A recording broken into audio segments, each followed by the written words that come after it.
Oh my gosh, she put Ben on the back foot. Let's go. Let's go. Oh, okay. That's good. Oh, that's good.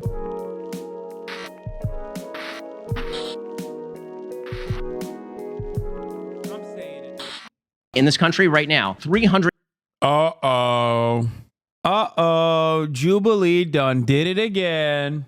They did the Charlie Kirk one, and now they done did it again. They did Ben Shapiro. Uh-oh. A lot of Hasanabi heads in this one. Okay? Buckle in, folks. I haven't seen this in a minute, and ever since I said, I wonder what this is up to, he's been up to no good. He has been up to no good, folks. Thoughts on Jubilee being inherently reactionary? Why do you pay any mind? Because this video literally has 1.5 million views in 7 hours. And it will probably get like 10 million views. And people will watch it and people will go, epic debate content. I love it. Epic ownage from Ben Shapiro.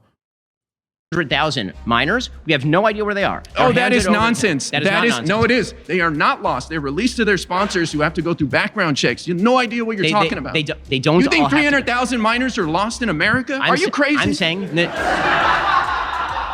Why, hello there. I'm Ben Shapiro, and I'm co-founder of The Daily Wire and host of The Ben Shapiro Show. And today, I'm surrounded by 25 Kamala Harris supporters. My first claim is Kamala Harris's attempts to put DEI, diversity, equity, and inclusion at the center of her policies is destructive. This is so stupid. Like, really? That's the first thing you wanted to debate? Pathetic. Deeply unserious. Okay? What a deeply unserious man this is. God, Republicans are so wild, dude. They got nothing going on. They are literally reveling in their own unimaginable amounts of victories. They have dominated every state legislature at this point. They have. That's why they have to like make up new shit to be mad about, bro. I swear to God.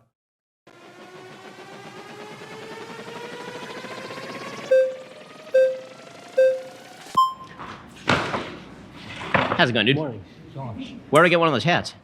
My boy made it for me. Nice.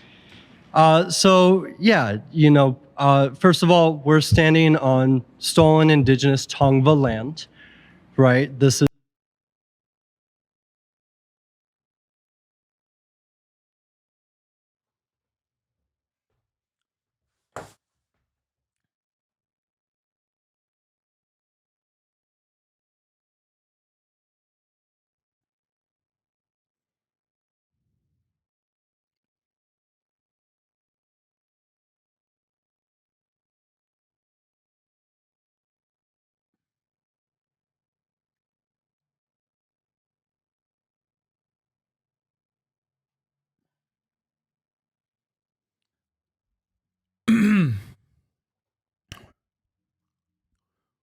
Where do I begin?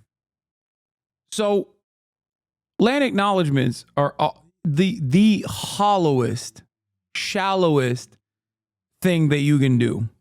I'm sorry. I'm sure that there's some indigenous people in this chat that will tell me that I'm wrong or something, but it is like peak radlib bullshit. Okay? That's number one. And I'll give you an example. Imagine 25 years from now, an Israeli debating whatever the Ben Shapiro of Israel is at that moment.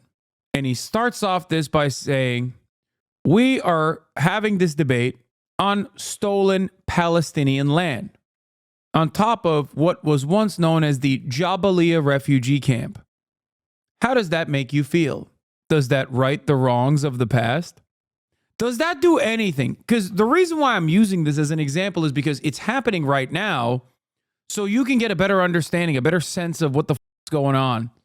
Okay? Anyway, optically speaking, Ben is shocked by someone so liberalized that they are doing a land acknowledgement as soon as it started. I'm not going to lie, I would have hit that red flag so fast my arm would snap out of his socket. Like, my arm would have shot up so fast, there would be Like, people would not have even seen me put it up. Like, they'd be like, what the happened? Actually, I would have blasted that shit faster when I saw the hat. This isn't a rad lib take. You are simply incorrect. As a black American who doesn't have immigrant lineage, I think it's important that there's historical accuracy. You are out of your depth. It's okay to be wrong. You're right. Okay. As a black American, let me ask you this question. Would you rather have reparations, or would you rather have someone, before every conversation starts with you, go, I acknowledge the historic wrongs that have occurred under chattel slavery? What do you think is better? Why are they mutually exclusive? It's mutually exclusive because one is done at the behest of not doing the other. No land back, just land acknowledgements. That's it. It's literally it. It's fake concern that is hyper individualized, demonstrated by radlibs to be like, I'm woke. That's all it is. You don't get land back, you get land acknowledgements. You don't get reparations, you get an acknowledgement of, does an acknowledgement precede action? Yeah, not in this situation, it does not. I'm not centering the wants and needs of my oppressor. The truth is important, and justice is a function of truth. Okay. Just saying. Are you moving anytime soon? No, but Why? the fact of the matter is I'm born and raised California. We're talking about diversity, equity, and vision. We should. So why don't we you? Absolutely you should. could do it today, right now. Great. We should, but that's not my point here. The point is you're saying that diversity, equity, inclusion is destructive. Yes. Right. So when we look at this country, or you don't get the land back, but we'll name a helicopter after you. Except, yeah, but like natives do love that shit. Like that is everything that I've seen. I know that there's the academic indigenous population, and then there's like the broader perspective of the indigenous population.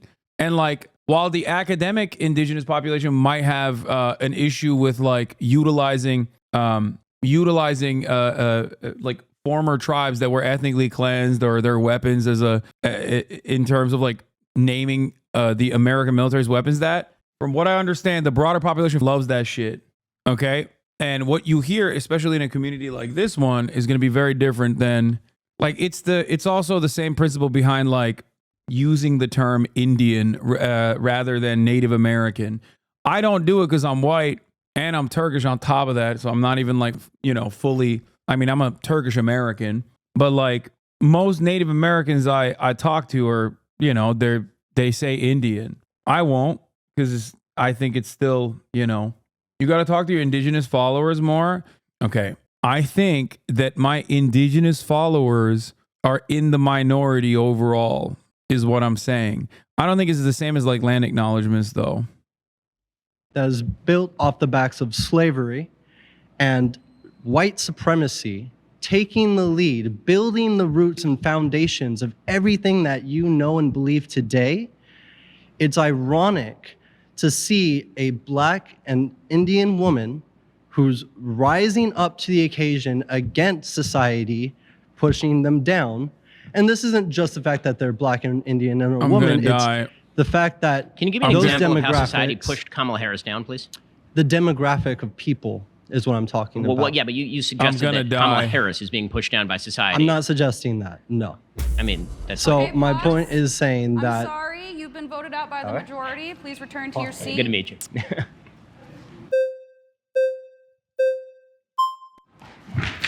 Whoa. Man. Hey, Ben. Hey, how's it going? Nice to meet you. So my opening question to you would be, why is that a destructive thing? Why is that a bad thing when... Most Native American people do not feel comfortable with Indian because it's literally not what they are by definition. I will never make an argument to call Native Americans Indian. I don't do that anyway. I feel like some of you guys are Canadian as well, where it's different in Canada in terms of fake altruistic land acknowledgements, but also in terms of like government subsidies or even like recognizing or being more cognizant of the harm that was done, while also simultaneously still in many meaningful systemic ways doing that harm. Anyway, we're not going to have this conversation. You guys are right. Okay. I'm sorry. I apologize. Please stop yelling at me. This is a 2-hour video. For a long time in this country, I feel personally that white men have had an advantage over some communities that have been discriminated against.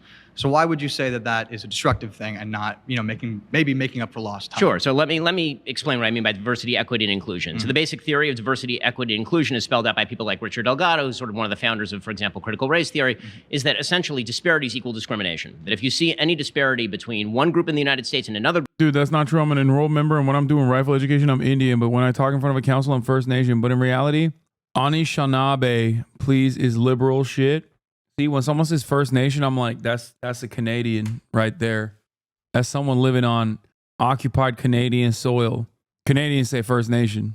Canadians say First Nation and also Indigenous. Guys, you misunderstood what I was saying, by the way. I wasn't saying that like I call Native Americans Indian or that you should say that or you should do that. That's not what I was saying at all. I explicitly am mentioning that I don't do that. I say Native American or I say Indigenous. I'm simply stating I'm in between Canadian soil and American occupied soil. I'm related to Canadians and American Ojibways. Anyway. Group in the United States, that is the result of some exterior discrimination. It is not the result of individuals within that group acting differently. It's not the result of cultural differences. It's not the result of aggregated differences within individuals within that group.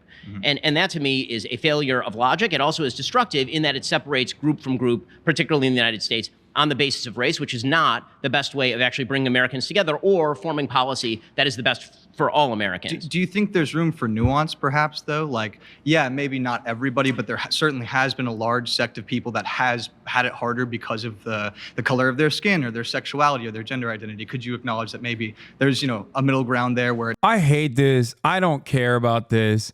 Like, Kamala Harris' attempt to put DI at the center of her policies is destructive is so stupid. She doesn't do that. As a matter of fact, it's one of the best things that she hasn't done. And DEI, in the way that Ben understands it or Ben uses it, is a substitute for like what it actually isn't anyway.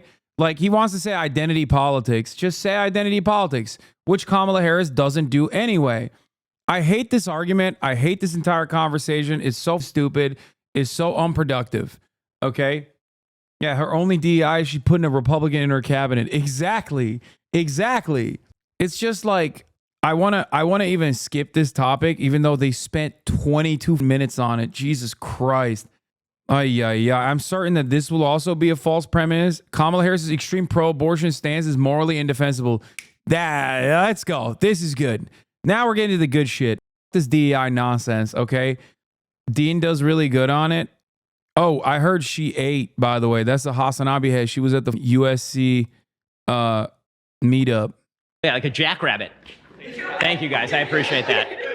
I want to see what she says. Nice to meet you. Nice to meet you too. So, I kind of want to shift the conversation about DEI a little bit away Hassan, from that's culture, what I wanted to say, but my legs are short and I couldn't reach the chair. No, these Jubilee videos are like almost entirely comprised of Hasanabi heads now. I don't know if it's because I watched too many Jubilee videos and you guys were like, oh, I want to be on it. Okay. Or what happened, but like so many of you go on these videos now. Like a helpful conversation to have. And I really want to talk more about representation.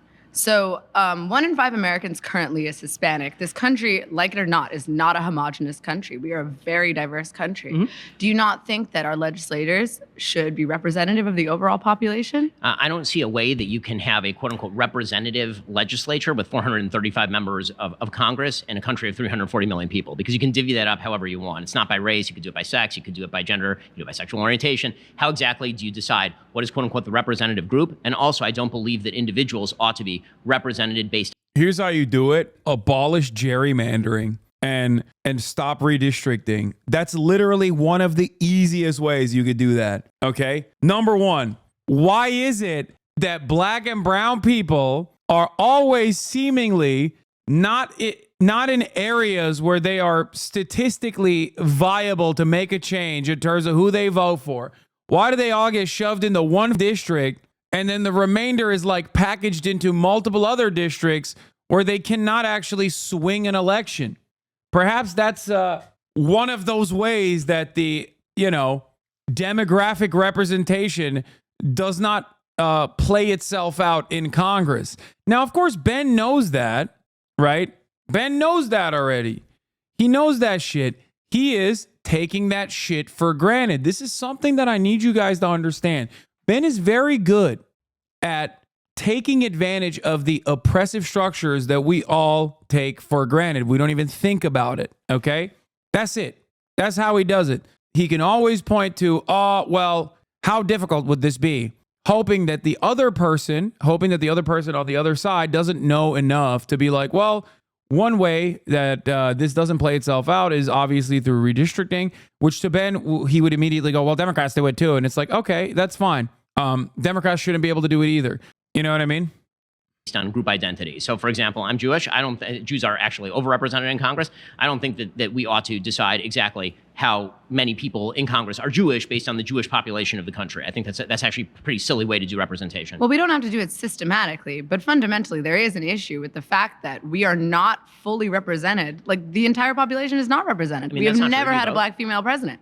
I still have to pay taxes. We've never had a the Jewish whole president. Who concept is cares? no taxation without. Well, we have had a white male president. We've had like 45 of them. Whether Jews count as white or not has been sort of an object of debate for quite a while. Jay, you do. We do. Okay. You do. So, I mean, it depends according to whom. And that's a pretty recent Ben, you can't be constantly talking about America as a Judeo-Christian nation and then be like, Jews are not considered white. Like, come on, dude. Come on, dude. Come on, dude. What happened? America used to be a Christian nation. Now, everybody says it's a Judeo-Christian nation. No, you're white. I'm white. You're white. Get the out of here. development. Okay, so Basically, everyone. It's a religion. Judaism. Do you is also not ethnicity. agree that you were a white man? I mean, I think that it depends on the context in which you're discussing. That's a great question. She'd be like, can you honest to God say that you're a POC right now? That's a great question. Be like, Ben, can you tell us, are you a person of color? it. So what are you, Ben? Are you not a white guy? I mean, I'm a man of Jewish ethnicity, which is sometimes grouped with white and sometimes not. I mean, that's the more accurate way to put it. But Oh my gosh, she put Ben on the back foot. Let's go. Let's go. Oh, okay. That's good. Oh, that's good. when What we're else would talking you be about grouped with? Jews who are No, don't flag her. Don't flag her. She's slaying. which is an But it's- ethnicity. I mean, So yeah. you're not white at all. I mean, again, it depends who's doing the grouping and how. I've seen Jews grouped with white and Jews grouped with not white. Are we just pretending that doesn't exist? That's a reality. However, as far as your generalized point, which is that we are supposed to identify people by group identity, that if we don't have a black female president, somehow black females have not been represented. So Barack Obama was in no way representative of black females because he's not a female. No, He's he black. was. He was representative, So but he was that's half the point. representative. How do you do the math on this? And why? You shouldn't do the math on it completely statistically, but the fact You shouldn't is do the math there's on it at all. You should clearly treat people as individuals. underrepresented. You should treat people as individuals. Well, if you don't even want Kamala Harris to attempt to create DEI initiatives in office, then there isn't even going to be a conversation about it. I mean, I don't think there ought to be a conversation about why we ought to be represented by race or by sex. I think that we are each individual people with individual ideas. And if that person represents my ideas, I don't care what sex, race, or sexual orientation they are. I mean, Sorry, Vid, talking about vets and how no one cares about them as a vet. This is true. I wasn't even in combat, and even now I kind of feel shame to say I'm in the military. And there are definitely hogs in there, and I feel very outcasted being black in an avid viewer review lol. God damn, dude. My fan channels work so goddamn fast. It's crazy. That's crazy. Like, I said that not even 5 hours ago. Okay? And there's plenty of other people like you in here. Also, I mean, it's fine. Don't be ashamed of your past experiences as long as you're, like I said, you are not who you used to be. Okay? That is crazy, dude. You know who works harder than the American military? The Hasanabi Clips Industrial Complex. Okay? They are working harder than the goddamn Marine Corps, let me tell you. Okay? That's crazy. They were like, they cracked their knuckles and they waited for that shit to be over so they could blast it. to an extent, yes. No, but there entirely. is an issue with the lack of empathy in office. We need to be able to empathize and legislate for the people that are living in this country. I was not Do you aware, not believe that? I was not aware that empathy is relegated to particular race solidarity. No, but I mean, it's easier to be empathetic towards people whose experiences you can fundamentally understand based on your identity. Like, do you not believe that people have an inherent bias? So first of all, I'm based not on sure. identity? I mean, we can start with the empathy itself. I'm not sure that empathy is always the best basis for actual public policy, because when you have group solidarity and empathy based on group solidarity, you're going to attempt to actually benefit the group with whom you have solidarity. So that actually cuts against But generalized that's like a public fundamental policy. thing that just exists, which is why Wait, but like Ben, once again, taking advantage of the environment that like group solidarity is already occurring and it's occurring for white men. But once again, that's just how things are. So if you're a conservative, you can always just point to how things are and then go, what are you going to do? It's common sense. The advantages are so firmly on your side. If you want to do commentary on the conservative side, it's crazy. You could just like literally point to how things are and just go, it's good and we need more of it. And if it's bad, it's because it's not going the way that it should be. We should do more of it. We should always go back to a time when it was good. Why we need representation in government. Okay, cute. Thank you.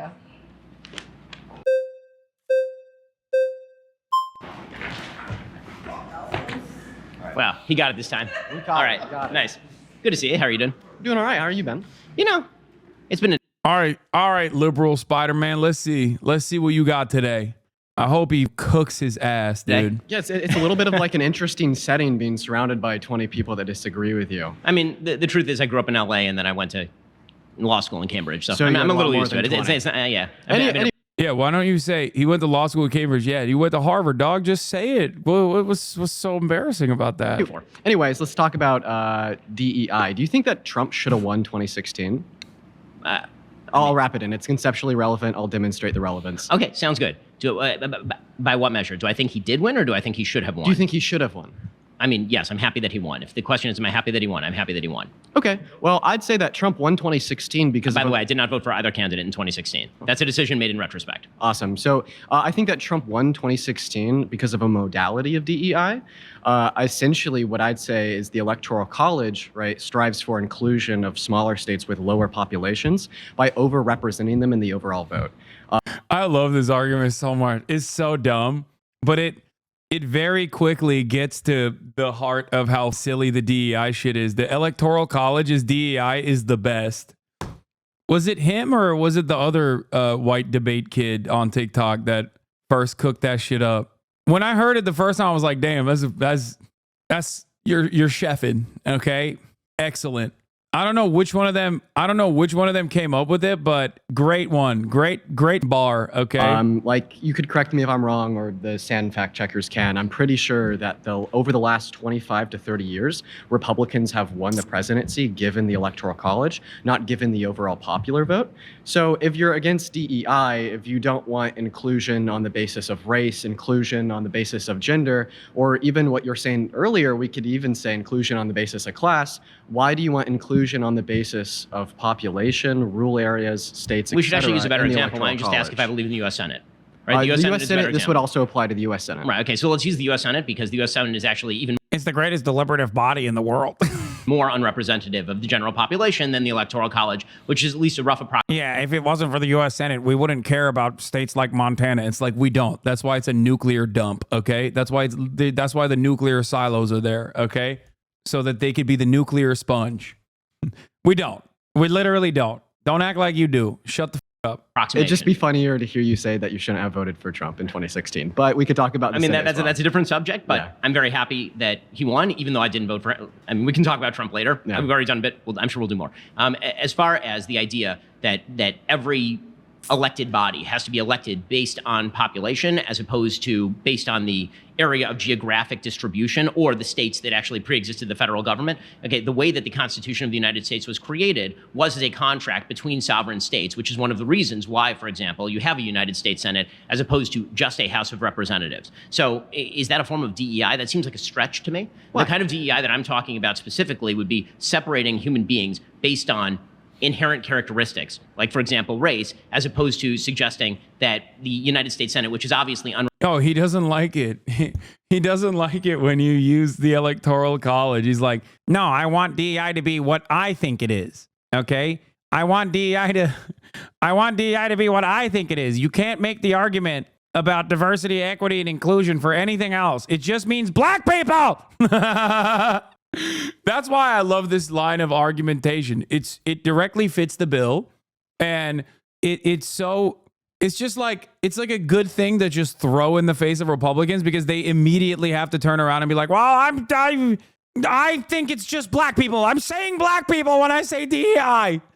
representative of the general population. Well, in many seemingly ways. my point It's is that somehow this is bad. That's just a check and balance, right? Well, seemingly my point is that this is another modality of DEI. I've like no problem with you explaining to me, right, why the Senate or the Electoral College would be given the U.S. Constitution and like some contractual agreement that they had between the sovereign states. That's fine. But what I'd say is that your claim here would just imply that the Constitution upholds DEI within our electoral process. Why are you ragging on what he sounds like? Disagree all day, but why shit on something he can't control? Because he sounds like a nerd, okay? That's why. I'm having fun with it. Shut the up, bitch. You sound like a nerd too. Excuse me, that's an ad hominem. Shut up, bitch. We're having fun with it. We're watching a silly ass Jubilee video, okay? He's a ginormous piece of shit. You understand? Virtually every single thing that comes out of his mouth is bile. I'm sorry that it hurts your little fifis because Ben Shapiro might not hear you making a nerd voice when talking about him, but your friend who is a nerd will. He's acting like you're making fun of a disability. Yeah.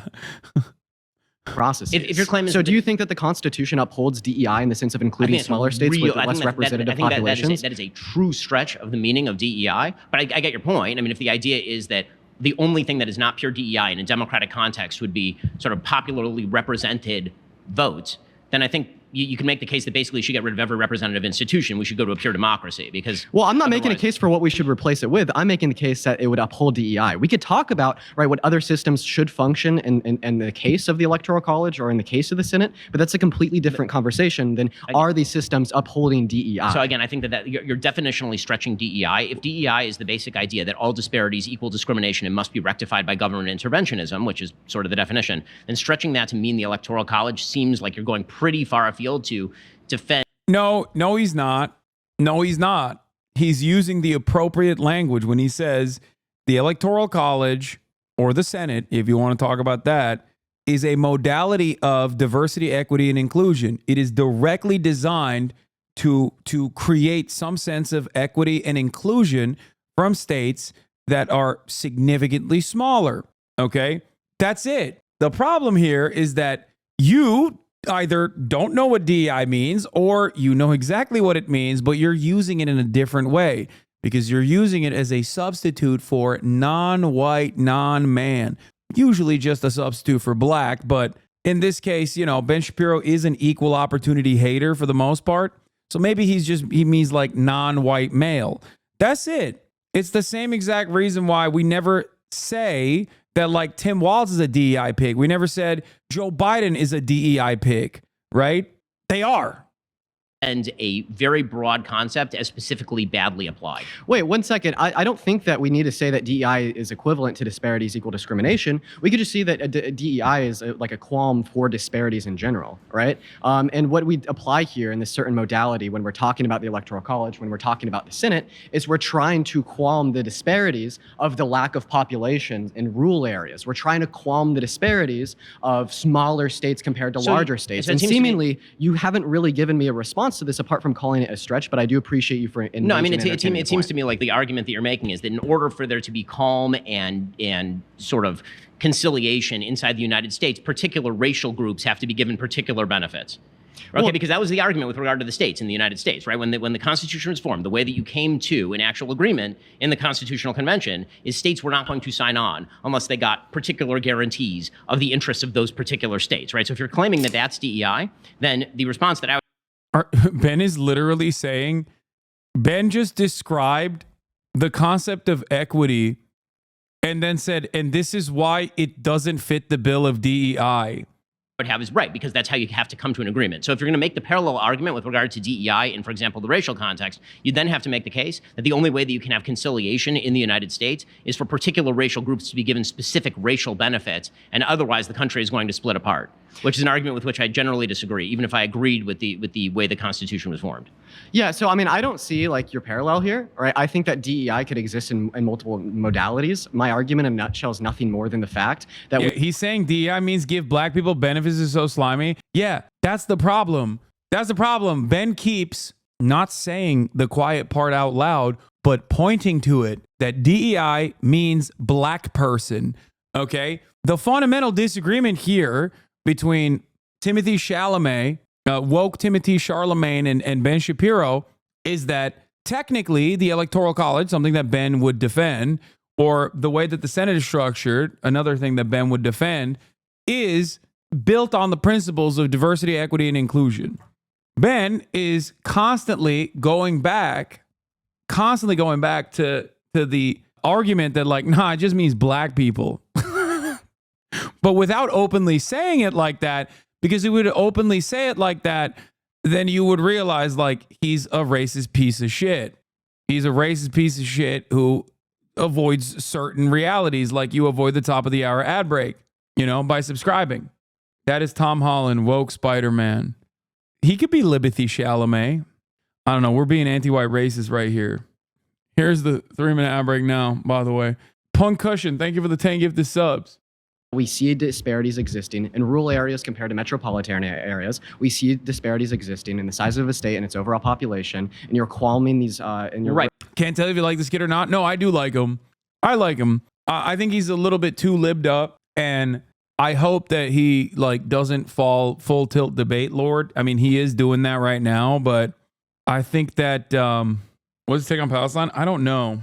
I actually have no idea. Like, I like him more than I like Harry Sasson, for sure. Like, there were a couple things that he said. There were a couple things that he said in the previous one against Charlie Kirk, where was it Charlie Kirk? Like, where I didn't fully. I didn't think that he took the best route when talking about Kamala's immigration policies, but overall, I think he's a pretty solid debater, and it seems like his heart is in the right place. And when people constantly have guys like this and they go, oh, dude, he follows Destiny. Like, I don't give a shit, dude. Like, I don't even care if you're a fan of Destiny. If you're literally constantly in this community, okay? As long as you present yourself in a solid fashion against someone like Ben Shapiro and make him eat his words, I'm going to ride for you in that moment, okay? 1,000%. Even including, but not limited to, what's that other guy? The guy that was on the Nirvana cover when he was a baby who hates me. I would have given Boner Divorcelli a shot if he actually didn't sit there and goddamn agree with Ben Shapiro for most of the conversation that they had. So much so that even everyone's favorite centrist Lex Friedman was like, you guys agree on a lot, huh? That's crazy. Like that is, to me, that's unconscionable, okay? There's a couple things I don't like. There's a couple things I can't stand. There's a couple things I don't like. One of those things is obviously sitting around and just agreeing with Ben Shapiro. It's disgusting. It is absolutely disgusting. It's unacceptable. It's unacceptable when Anna did it too. I don't think it was appropriate at all. This man is a goddamn demon. That's f***ed up. The other thing that's unacceptable also, I forget what I was going to say. I don't even have a 3-minute. Oh, the other thing that I thought that he did that was up was when he went on the cake stream to debate Nicholas Fuentes. I don't think that was a good idea.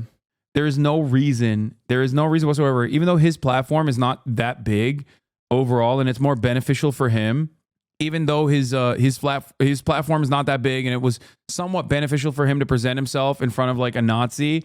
I don't think that you should ever sit across from a guy like Nick Fuentes and debate them. I just don't think that it's a smart way to go about things. Now, the difference there, of course, is that if Nick Fuentes was straight up in a prominent, elevated position, then that's a little different. Has a massive fan base and a massive audience and tens of thousands of people who hang on every word that he says, then you have to deal with that.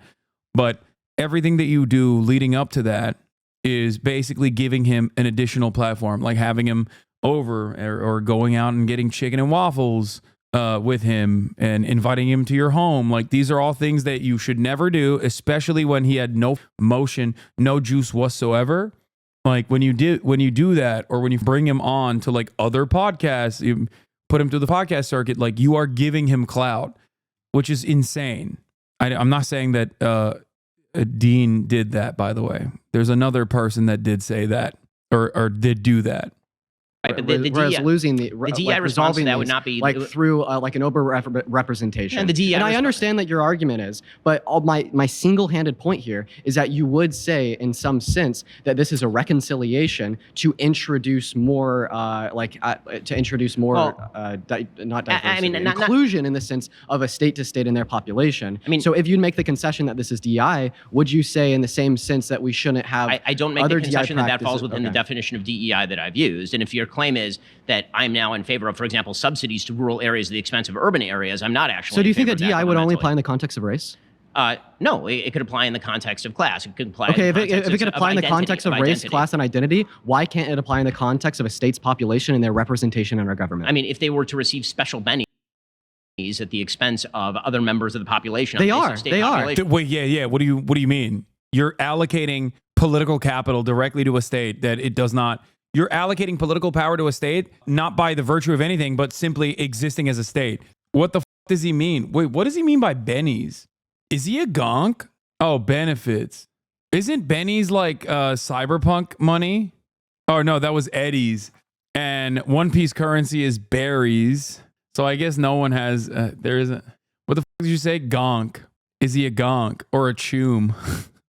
No choom, it's Eddie's. A lot of you are a bunch of corpo gonks, dude. You don't know what a real choom. You don't know what a real choom sounds like.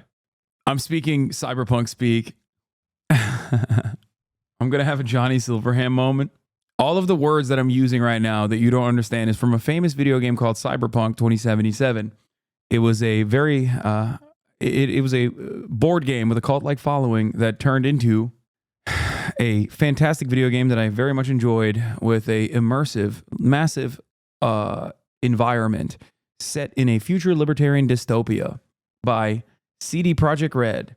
Okay, let's continue. Yes, like Alabama or Arkansas are literally No, receiving special benefits insofar as a greater No, level of so- representation in our Senate and in electoral No, that is- processes compared to people in California. I mean, for Trying to- instance, that's trying my one second. That's my buddy Parker over there. He lives Parker, what's going on, dude? he lives in California, right? And I'm fully aware and of how I the live in Electoral College and the Colorado. Senate work, dude. So I literally have more representation person for person in the sense of Parker's vote compared to my vote, because individualistically speaking, I'm from a state that has more representation, and the same thing could be said for multiple other states across America, especially in the Senate. I'm There's having a two tough time senators that getting from- represent me and everyone Yes. else in Colorado, I- and there's dude, I two understand senators how that this represent works. him and the My question millions is, more people. How are you in getting from point California. A, which is that California has 2 senators and Colorado has 2 senators, to point B, which is that we should have incredible racial carve-outs on the basis of group identity at the behest of the federal government? That is a very, very large stretch. And to No, it's not. No, it's not. You are desperately running away from the principle when it suits your political project versus the way that you want to represent what DEI actually is without actually ever admitting that when you say DEI, you mean black people. You are embarrassed to say it because you're at least too smart to understand a common Hasanabi principle. There is a level of permissible racism in America. Ben Shapiro sometimes goes above it, but usually stays under that boundary in an effort to make himself seem like an intellectual. Okay? to get from point A to point B on the basis of the constitutional structure seems like you're going pretty far afield. I appreciate what you're trying to do, but you know the rubber band only goes so far. That's the end of this claim. That's great. I appreciate you, man. Hopefully Thanks. we could talk more. I hear what you're saying. The other thing with like debate guys is that they have like respect for a guy like Ben Shapiro. I think that I have too much hate in my heart for people that spread that kind of hate. You know what I mean?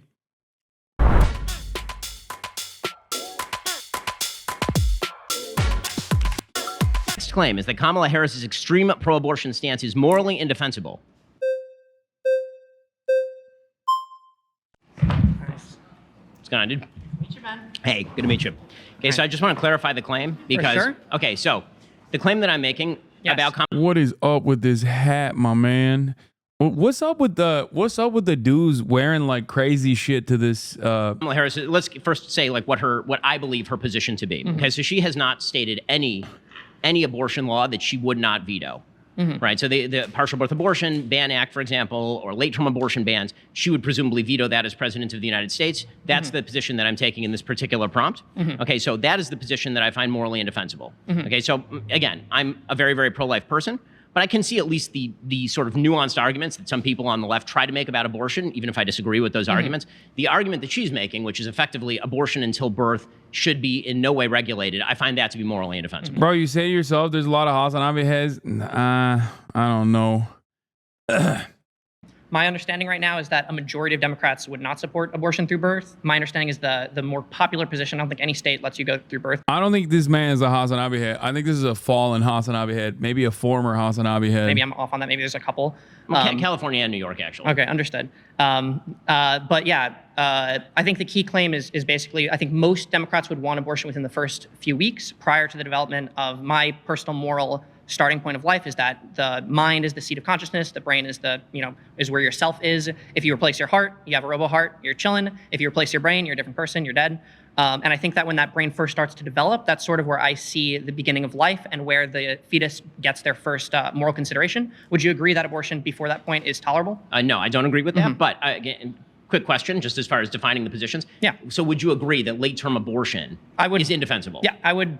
Yeah, that's not my position. Late-term abortion. You have officially conceded the argument to your opponent. Number one, don't do this, okay? Do not do this. There's not a single state in the United States of America where you can get a third trimester abortion without some sort of medical necessity, okay? Every single state. You cannot have a fun abortion.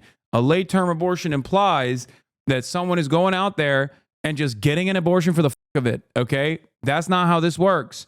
Just letting you guys know, this is a rhetorical trick that Republicans apply all the time, okay? It's not a real problem, and it also should not be legislated. Now, the reason why it should not be legislated is because the overwhelming majority, if not every single person that gets a third trimester abortion is actually looking to carry a pregnancy to term. It is already a very traumatic experience for the carrier and the family because they thought that they were going to have a baby. At that point, they start buying cribs for the child. They start buying clothes for the child. So you're unnecessarily complicating this process by adding a legal hurdle on top of it. And it will cause the carrier to potentially die. It is a silly distinction that people make. Okay? It's a Republican trap. Okay? It is a Republican trap. That's it. When people say legal at any stage, what they actually still mean is that it is legal in the third trimester, but you still need to get some kind of medical, some kind of medical intervention, because you can't get an abortion at that point without like direct medical intervention. It has to still have some kind of medical necessity. A psychological trauma could be made as an argument. Anyway, where is it? Current legal status, waiting period, no mandatory waiting period, legal at any stage. Alaska does not require a minor to notify a parent. In September, Alaska Superior Court judge struck down the requirement that only licensed physicians provide abortions, meaning the procedure can now be legally performed by nurse practitioners. Why is it legal at all stages of pregnancy? Number of abortion clinics in the state decreased by 1%, going from state faced the risk of unintended pregnancy. Abortion rights. Women from the state participated in marches supporting abortion rights. Stop the bans movement. Yeah.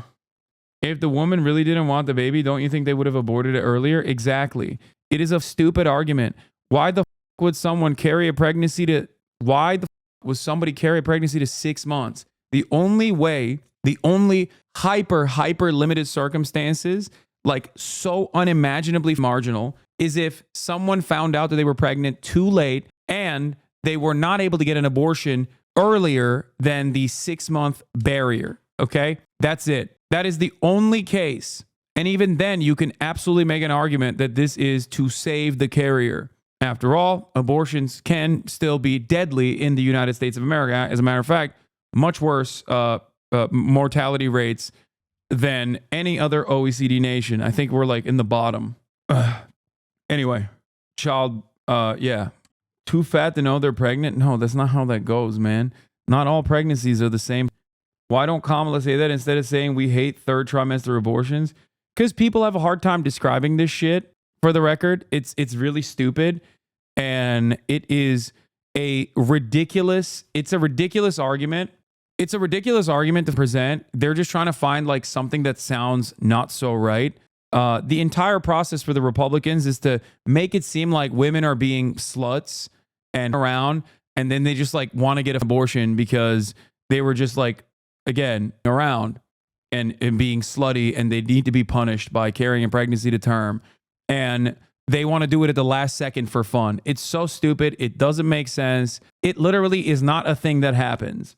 And adding an unnecessary legal hurdle in front of it will only prevent people who literally need to get that abortion. The overwhelming majority, if not like maybe there's like one person, okay, that was like, I want to get an abortion for fun in the third trimester because I wanted to see what it's like to carry a pregnancy almost to term. There could be one person in the history of the United States. That does not matter, okay? There are tens of thousands of women that literally go through this complicated process all the way to the third trimester and then have to get a medically necessary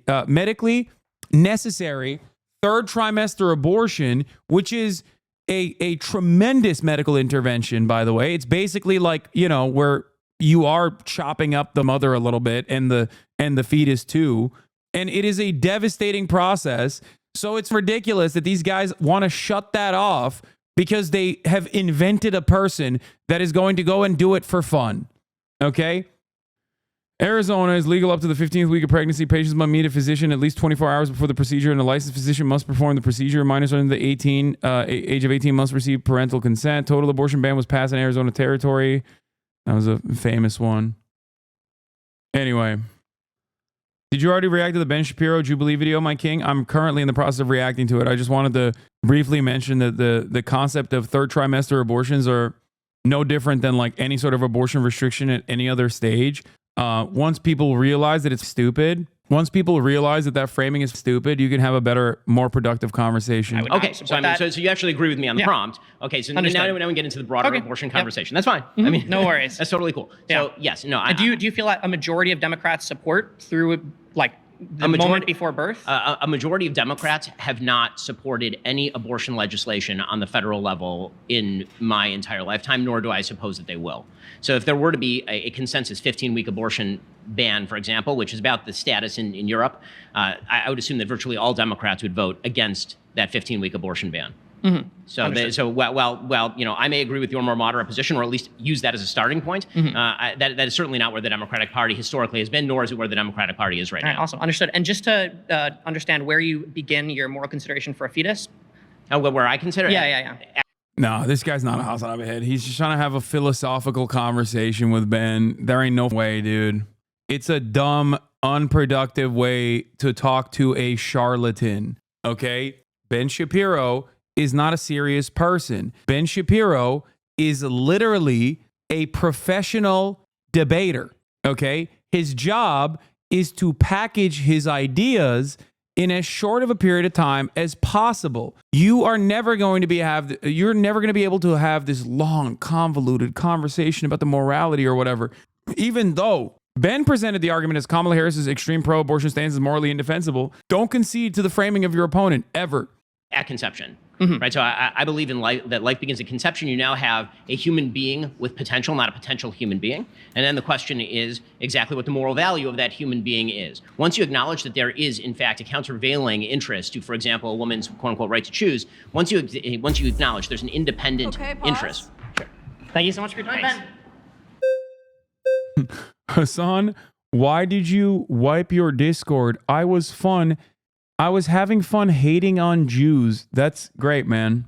I like that the mindset of these delusional losers is so Republican, like genuinely, that they cannot find a problem, so they invent it on their own. This is no different than Steven Crowder being like, oh, trans people are competing in athletic competitions to exclusively defeat women by faking being trans, and then because they can't find a single person that's doing that, they become that person. I like that that's what you're doing. That like you made up a story and now you're like, well, why can't I be the guy? Are you admitting to Brigade to introduce anti-Semitism into our community? The answer is yes. That is precisely what that person was doing. But they're so stupid that they think that this is somehow a solid way to do it. You made it. You're good. You can relax. Hi, how are you? Doing well. How are you? Hello. Nice to meet you. Oh wow, you look better in person. Okay, so That's very sweet of you. No, don't do that. I don't often get that, so thank you. Okay, it's fine. But yeah, how do you define abortion really quickly? Abortion would be the forcible termination of an unborn human life.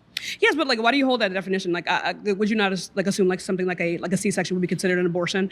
No, because the baby is born alive. So how would that be an abortion? What does the definition of abortion have to include the death of a fetus? Because that's literally the definition of abortion. It literally isn't though. Where are you getting this definition from? Where are you getting your definition from? Let's go to like do you like in like Mayo Clinic, like any fucking like hospital you've ever gone to before? Like, It's not a ha moment. She's not wrong. It's just like abortion is like, I guess it doesn't really matter, but like in the medical sense, what she's saying is not entirely incorrect, but it doesn't fucking matter. It's like being like, well, anti-Semitism, I'll have you know, Arabs are Semites. It's a Semitic language. Like, it doesn't fucking matter. It's a semantics argument that I think is not the best avenue of approach, unless she's going to use that as a jump off point for a broader point that she's going to make.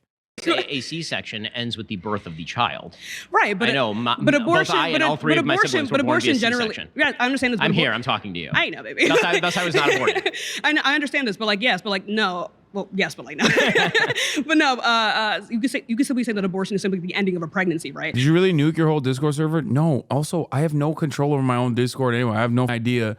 If you think that I have the capacity to nuke an entire Discord server, I would have nuked it a long ass time ago.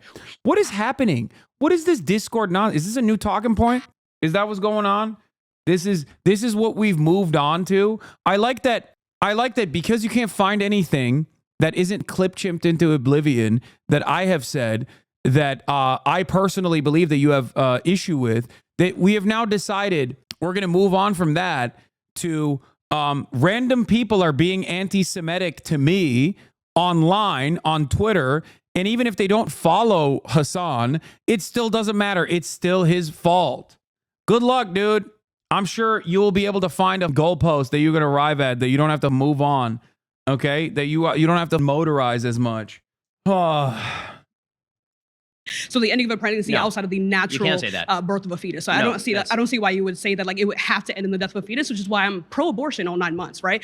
Because say if a woman is not able to pass a fetus in the natural way, we could have these other abortion processes that would say like, okay, like she needs some type of induction that doesn't include the actual natural expulsion of a fetus. But it doesn't always end in the death of a fetus. So I don't see how you could say that Kamala Harris' stance is immoral in this sense. I just don't understand how you're removing the death of the fetus from the equation. Yeah, if your baby dies inside of you in a miscarriage, you still have to get an abortion. Abortions are a medically induced miscarriage. If your baby dies inside of you, you have to get an abortion to end the pregnancy, even though the baby's already dead.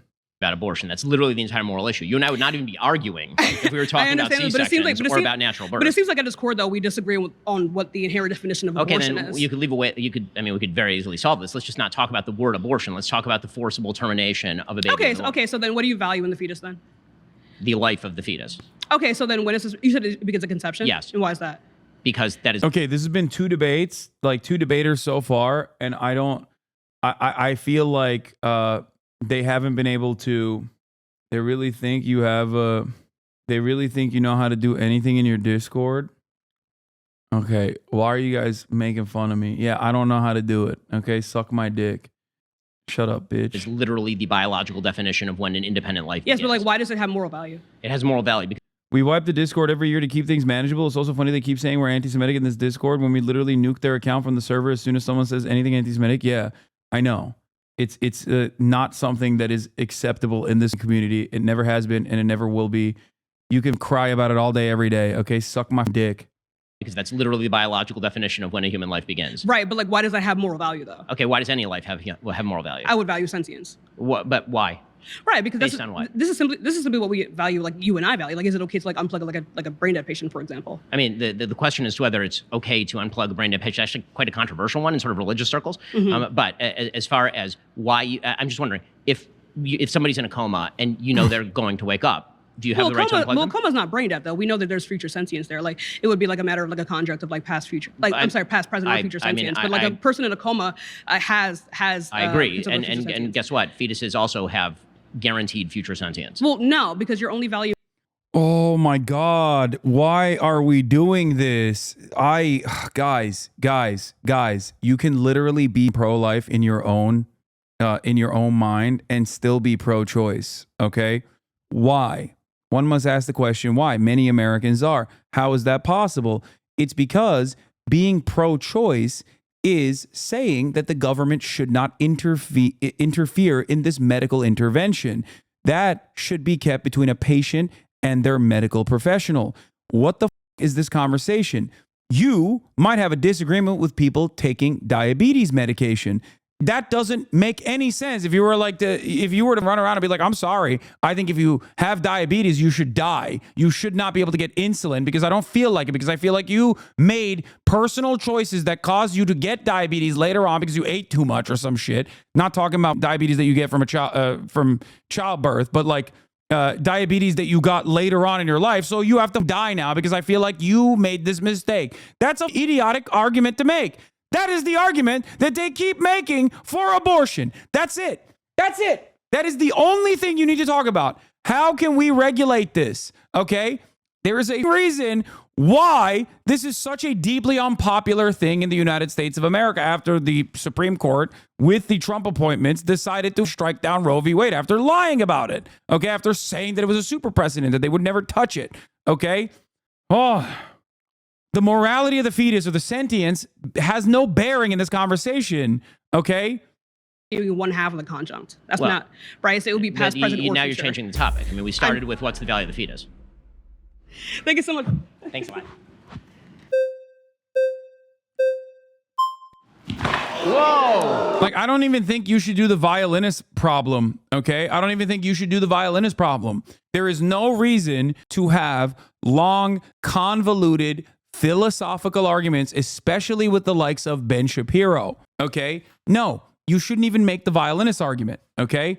You shouldn't, because it doesn't fucking matter. It doesn't matter. It doesn't matter that it's like you are ridding your body of a parasite. You're going to, optically speaking, people are not going to like the argument that you're making if you start referring to a fetus as a parasite. The violinist argument is that if there is a, like a world famous violinist that one day you wake up and a world famous violinist is like strapped to your body, and you know they did this without telling you, and now the violinist is on life support and can't survive unless they are if you rip the cord, the violinist dies, okay? But you didn't consent to having the violinist be attached to your body. You didn't know that the violinist was attached to your body, and now you can't do things that you want to do because the violinist is attached to your body. The dude who uses that on destroys him, in my opinion. Okay. Spoiler alert, Ben uses this example. Yeah, it's a famous thought experiment, okay? Imagine waking up in a bed, disoriented, bleary-eyed, and confused. You can't remember how you got there. The bed you're in doesn't feel familiar. As soon as you get a sense of your surroundings, you notice a bunch of medical equipment around. You notice plugs and tubes coming out of your body. You realize you're back-to-back with another person. A glimpse in the mirror tells you the person you're attached to is a world-famous violinist, one with a fatal kidney ailment. And now you start to realize what's happened. Last night you were invited to the guest of honor at an event hosted by the Society of Music Lovers. During the event, they told you about this violinist whose prodigious talent would be taken from the world too soon if they couldn't find a way to fix him. It looks like, based on the medical records strewn around the room, the Society of Music Lovers have been scouring the globe for someone whose blood type and genetic markers are a match with a violinist. A doctor enters the room looking distressed. She informs you the Society of Music Lovers drugged and kidnapped you and had your circulatory system hooked up to the violinist. Do you have the right to unplug? The answer is yes, but I just still think it's a long and convoluted conversation to have with the likes of Ben Shapiro, especially because the morality of abortion is completely negligible in this situation. The sentience, what it means to be What stage are we considering a life to be life? All of those conversations are completely irrelevant, okay? Autonomy rules over all. And on top of that, when we're writing legislation or when we're arguing that certain sets of standards should be kept the way it is, you don't have to make these conversations happen. You don't have to have these long, convoluted philosophical arguments. You want to know why? Because in practice, legislation is not always going to be perfect. But the goal of legislation, the goal of rules, is to ensure the maximum outcome of harm reduction, okay?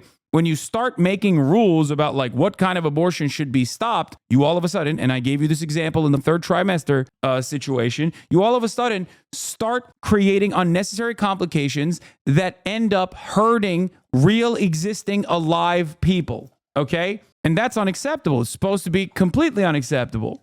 Yeah, the one I always use is if a hospital's on fire, would you rather save a week-old baby or a freezer full of fertilized eggs? But that's also an intellectual trapping. The reason why I say that is because you look like an idiot if you say the fertilized eggs. That's the only reason why you ever bring that up. It's a debate lord technique that I also apply because technically your goal in that situation is to cause the other person to come across like a weirdo. If they say fertilized eggs, then they're a weirdo. Most people are going to look at that and be like, you're a weirdo. No one would do that. That's the reason why you apply that argument.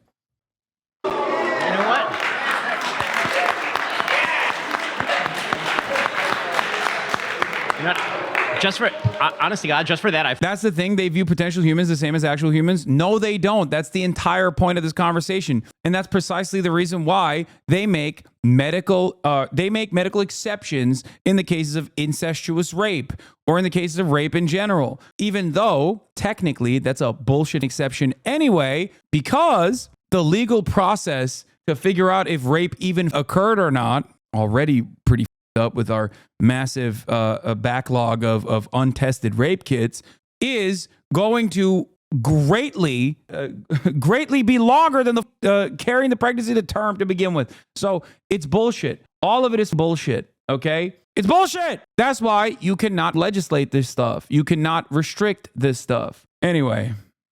Forfeit. That's like some serious efforting right there. Well done. I'll take really well it. done. Thank you.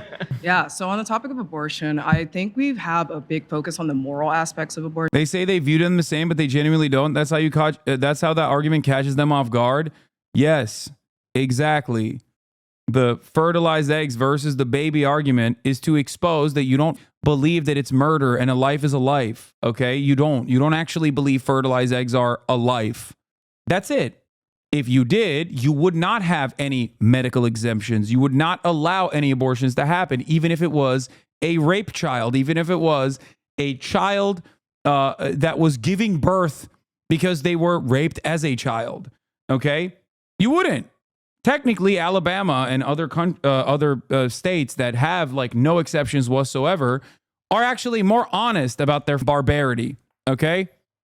But I do think we should talk about the legal aspects of life, because when a baby is born, two things happen: birth certificate, social security card. When there are when it's like cells in the body, you don't get the birth certificate, you don't get a social security card because it's not alive, it's not born yet. Therefore, when it comes to like the moral repercussions of having abortion, I feel like that's very different than legally, because if a cluster of cells in a woman was equivalent to a baby, I should be able to have tax deductions on that kid. I should be able to have child care from the government. I should be able to have child support from the father. But since like the clusters of cells is in fact not a baby, I feel like morally, you can say whatever, but legally. Morality is a trick in this situation. Ben is saying morality because it's a trick. If you want to use morally indefensible, if you want to use the premise that he set up, don't talk about the morality of the fetus, but talk about the morality of the harm, the much larger harm that is being conducted here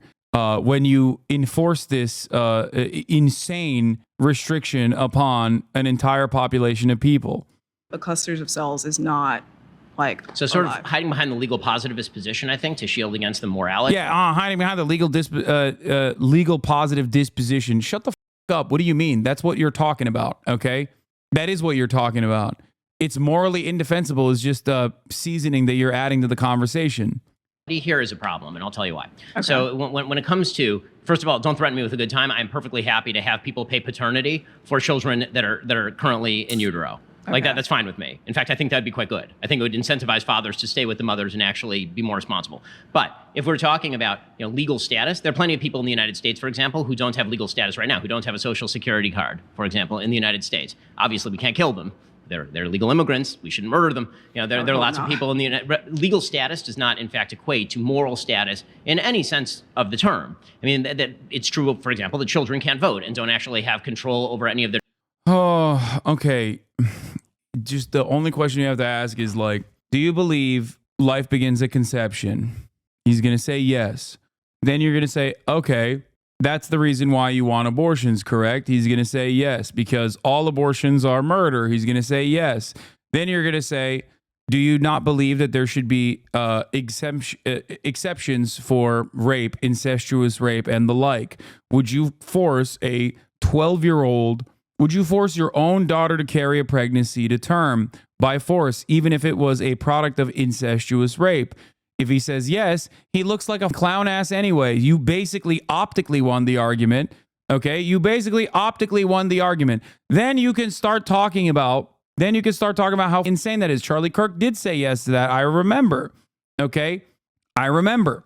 Yes, Charlie Kirk, they walked Charlie Kirk step by step through this process, to which he responded with yes, yes, and yes. Okay? Then you can basically say that is unconscionable and unimaginable cruelty that you are subjecting a 12-year-old to. You should have your child separated from you by Child Protective Services for the crime of forcing them to carry a pregnancy to term. Oftentimes, a procedure that is so devastating that your child might not even survive. So the argument here is insanely stupid. You would rather kill your 12-year-old child who was a victim of rape in order to maintain your supposed quote-unquote moral integrity than, engage in this life-saving medical intervention. So that's the stupid argument. Also, the other argument for Ben that you can make is Judaism, which is ironic because Ben is Jewish. Judaism does not have the same restrictions on abortion that like the false interpretation under Christianity does. So there's also that aspect of the conversation. It's literally permissible under Judaism. Their decision making, right? I have 4 kids of my own and I control their decision making because they're very small. Okay, that doesn't mean that I get to kill them. So the idea of legal status, thus being the basis of a moral status, is putting the cart before the horse. The truth is that it's because things have a moral status that we give them a legal status, and obviously you can see that state by state, right? For example, even in the state of California, they had something called Lacey's Law for a while. I think it's still applicable, where if somebody killed a pregnant woman, that could be treated as a double homicide in criminal law. Okay, that sort of stuff applies all over the United States. So using the legal as a substitute to sort of evade the moral question ignores the fact that people make law in the states based on what their moral perception of the issue is. The law follows. There's a much greater moral harm that you are subjecting millions, tens of millions, if not hundreds of millions of existing, living, breathing Americans in an effort to abide by a standard that your religion does not actually have. You're doing this for Christianity. That's number one, okay, because you're a cuck. And 2, this standard is not even one that anyone actually holds on to personally, okay? It's so stupid. Yeah, he's a massive Christ cuck. Perception, not the other way around. Yes, I agree, but I think there is a problem with the moral perception, especially when you consider that morality varies all across America. It's not uniform anywhere. And that's a big problem, especially when you see in the South when they're having like 6-week abortion bans, which is detrimental to women's health. Because as we see in Georgia right now, there were 2 women who were pregnant who went to a hospital, get health care, and they were denied that care because there was confusion surrounding abortion laws. That's why I focus more so on the legality aspect of it, because that's something that's uniform. That's good. Something That's that a can good be known. argument, It is though. uniform though, right? I mean, it does vary state to state. I mean, as you yourself just acknowledged. True, yeah. Yeah, it didn't. Before, there was a very famous Supreme Court decision that made it so that there was at least like a bottom that you couldn't go under, you know? Kind of why we're having this conversation right now, Ben, because it was overturned. I don't know. Yes, So, it you know, does. when it comes to sort of we can get into the specifics of those particular Georgia cases. One of them particularly has been relatively badly covered. It's about a woman who took basically both doses of the abortion medication. She took it without the supervision of a doctor. She then experienced essentially sepsis, and she went to the hospital late. And then under no interpretation, by this point, she had twins. Both of the fetuses were unfortunately dead by this point, so there actually was no legal problem with performing a DNC at that time, and the hospital misinterpreted the law. You know, but without getting into more details about that particular case, the real question when it comes to abortion was, and always will be how we weigh two separate considerations. One is the moral value of the life of the fetus, and the second is the woman's right to choose. The problem is that these are sort of mutually exclusive, meaning that I don't have a right to choose about your life, right? About whether I get to kill you or not, or about the children that I have who are already born. And so the right to choose is obviated by the acknowledgement of a moral status on the part of the child, and vice versa. Right? If you're willing to say that the child has no moral status whatever, then there really is no problem with abortion. The big moral problem I have with the sort of Kamala Harris position and the position that I have. Sorry. Mm-hmm.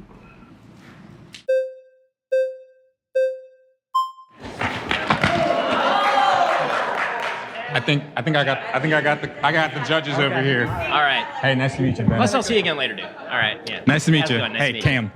Hey, appreciate you being here and having an open discussion. Yeah, you bet. It's fun.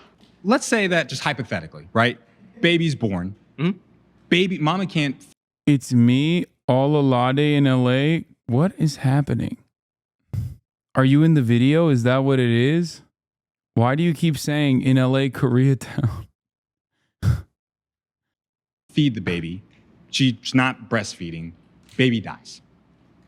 Morally, do you feel like that would be better than if the baby would have just been like aborted before it was born? I mean, I'm not sure that there's any. I mean, I think that it's significantly worse to purposefully kill a child rather than accidentally or through circumstances kill a child. Not accidentally, right? She cannot. She didn't purposefully kill the child. She can't afford it, right? I mean, she can't afford to have the baby, and so you're saying that Kamala Harris is extreme, but your stance is that women are being forced to have children, even if they decide that for whatever reason. I don't care. I don't care. Why but don't for you whatever care? Why reason, don't you care? Because you give me a very specific because it's not between me. I don't like this argument either. Like, it's like almost like a pro-eugenics argument for abortion. I think that you're unnecessarily conceding to something that most people will not look fondly at. You know what I mean? It's just, what? I'm not going to rape you, I promise? What the f-? Okay. Olalade in LA and Koreatown is insane. All right. What the f- is going on, dude? Because it is not between me. Right, but it is between that mom, her health, her relationship with whoever she believes in. It is not on me. Here's sort of the problem. You're extrapolating from a very emotionally laden example to everything. And I'm wondering how you're doing that. So you give me a case in which you have a woman who, for whatever reason, literally cannot feed her child. For some reason, adoption's not available. There are no food stamps. There's literally nothing. She's in a desert by herself, and the baby. What do you say to people who say they're pro-life because their friend almost got aborted, so they wouldn't exist if their mother got an abortion? What? What an insane question. That has nothing to do with like forcing women to carry pregnancy as a term. Great, man. Like, glad that your friend is alive. Like, what? That's what 14-year-olds say? Is it? I have not heard that at all. I'm an abortion survivor. Technically, I'm an abortion survivor. My mother almost had to get an abortion. When my mom and dad were in England, the local healthcare provider literally was like, yeah, your baby's going to die. Yeah. And you know what I think about that?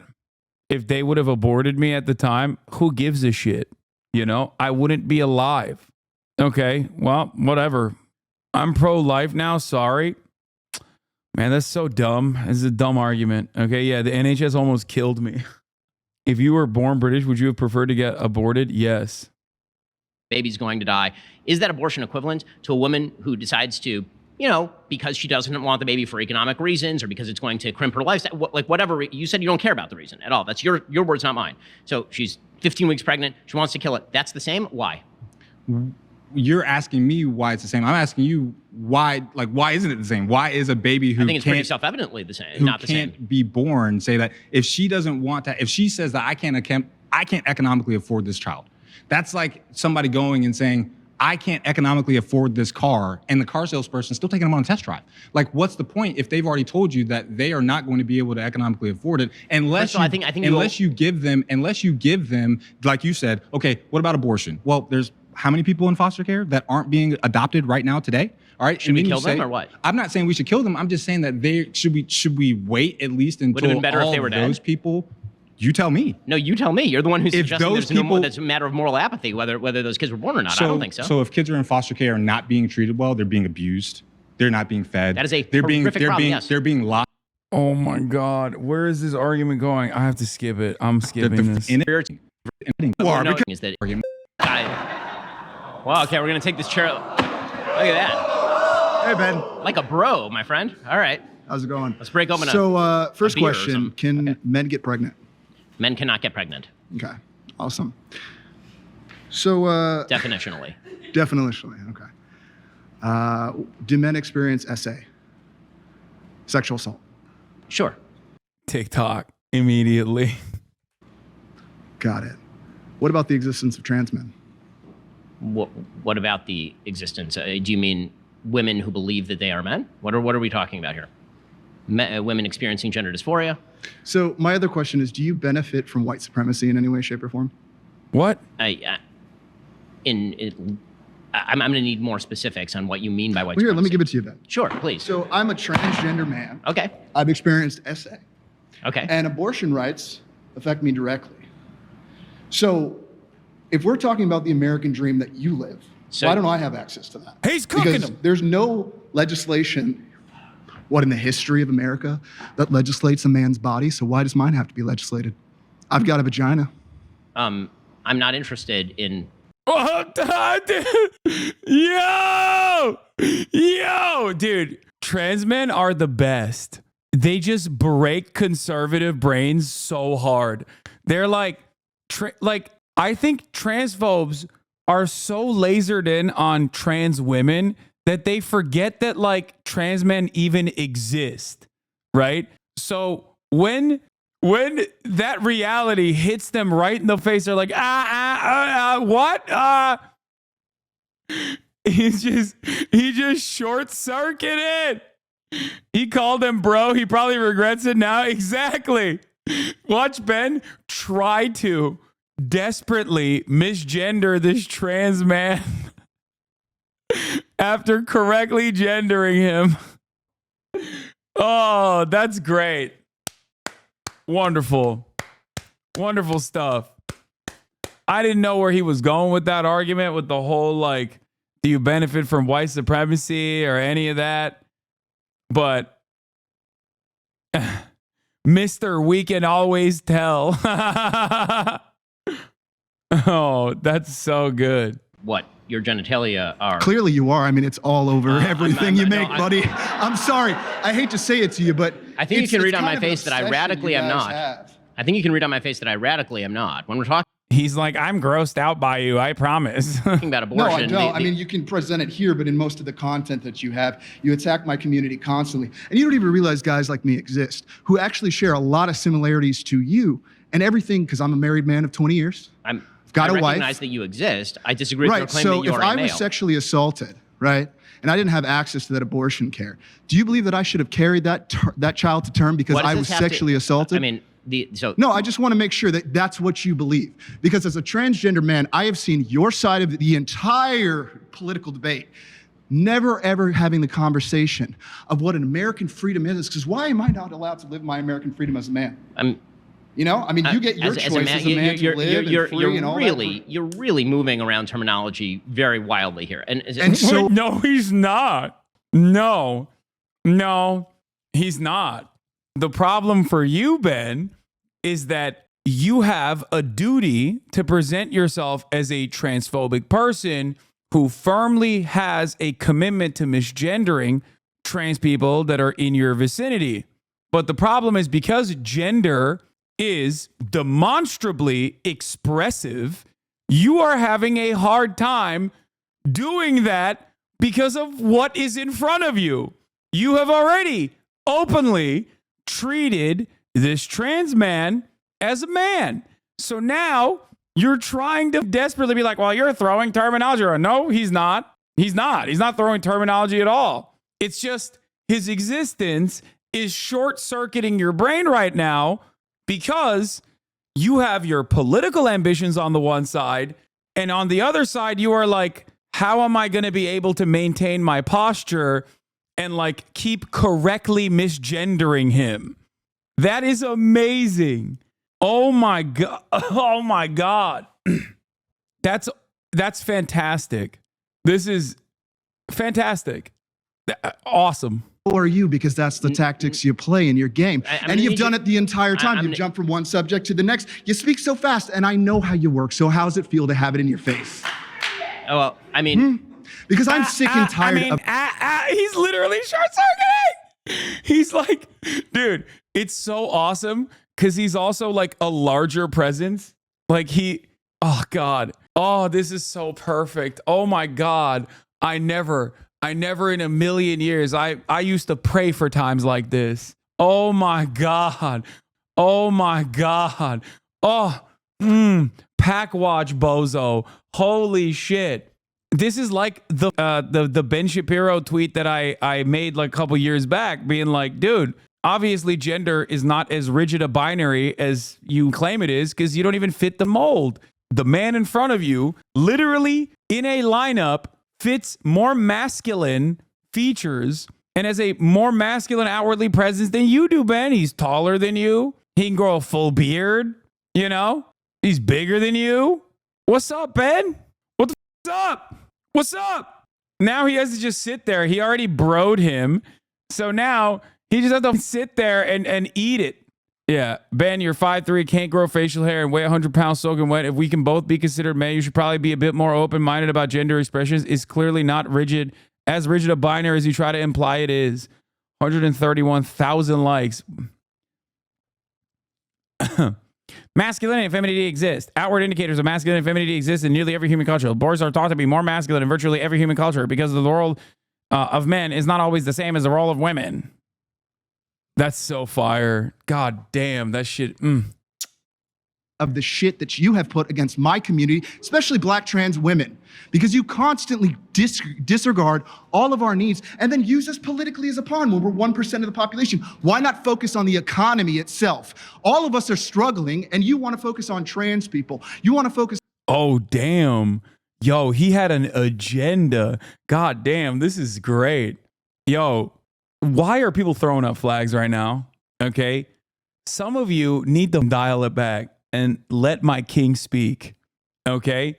I cannot believe people are like, they're not talking about abortion. Ben's getting mogged over here, and you're like, put that flag down. That's transphobia. Oh, God damn. This is so sick. That's how you know he really hates trans people, by the way. God, he can't even be in the presence of a trans person. He just like, it breaks his brain. On a black woman when this is clearly a glass cliff situation. America's falling apart, and let's give it a woman right when it's all falling apart, when we'd had, 50 men run it and it looks like shit? Oh my God, he even did the glass cliff argument. Yo, that's crazy. He's right. Yo, he's cooking. God damn. God damn, dude. He said, not only can I do MPreg, you also just got impregnated. That's crazy. Oh my God. He destroyed Ben Shapiro and America in one 60-second block. What the incredible stuff. Incredible stuff. The glass cliff argument is one that is common, like the Linda Yaccarino. Like when Elon Musk bought Twitter, like some companies end up putting a woman in charge when the company's about to fall apart. So they'd be like, see, we put a woman in charge and it still fell apart, like Twitter. Look at where we're at. Truly, So- where do you think that we're heading? I So- mean, it's so funny to watch You've like been going white for- supremacy just fall apart the way that it is, and you ride so hard because guess what? In other countries around the world, women are not having children, and why is it? Because of the patriarchy and all the violence that men perpetuate, and all of this idea that abortion is He's somehow that 4B movement. going to solve it all by forcing women to have abortion instead of focusing on the real problems that we're facing in our society. We're just going to completely ignore that, and we're just going to go, you know what? The line item is, let's make women have. Oh my God, Ben is so uncomfortable. Oh my God. Oh my God. Oh my God. Ben is literally. Wait, dude, I need to not see his having face children. again. And why is it? Because of the patriarchy and all the violence that men perpetuate, and all of this idea that abortion is somehow going to solve it all by forcing women to have abortion instead of focusing on the real problems that we're facing in our society. We're just going to. Look at him. Damn. The legends say that he actually became 5'3" in that moment. He was 5'4" before he entered the arena, and he left the arena an inch shorter. Completely ignore. Like, he shrunk in real time, dude. What the? Yeah, this is the one time where transphobia literally means you're afraid of trans people. People be like, oh, transphobia. Like, what do you mean? You're like afraid of trans people? Like, no, Ben is, okay? He is. He's like physically afraid of a trans person. He's figuratively afraid of a trans person. He is the most transphobic he has ever been in his life. This is so good. Or that, and we're just going to go, you know what? The line item is, let's make women have babies so that we can continue this capitalistic society that we have. Why are we doing that? What? Damn, people are like, he's cooking so hard. People in the audience are like, God damn, he's right. I mean, why? Because you want to push white supremacy and because you want to make you check? It does great for you. Meanwhile, people like me have to live with the consequences of all of your rhetoric that you put on a daily basis, and including my entire community and the intersectionalities of Black women, men that experience SA, trans people, everyone that comes in.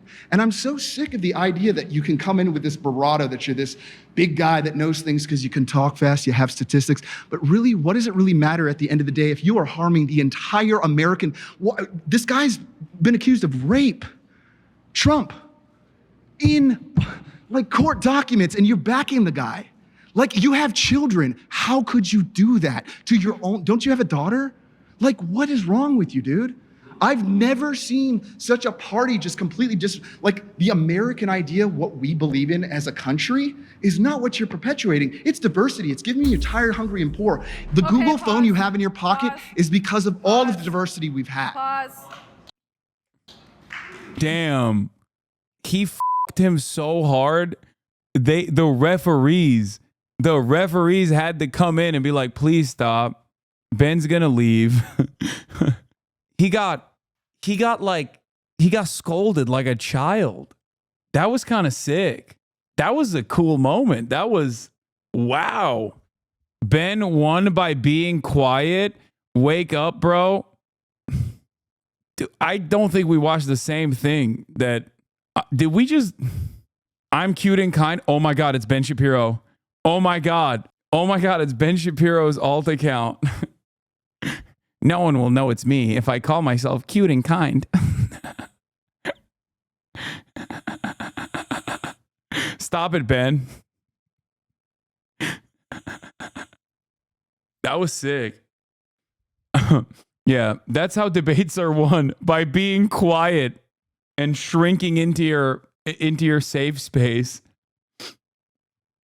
I thought debates were won by, making a convincing argument. What happened? What convincing argument did Ben retaliate with? Yeah, he won by going nonverbal. I win all of my arguments by going nonverbal. You don't understand.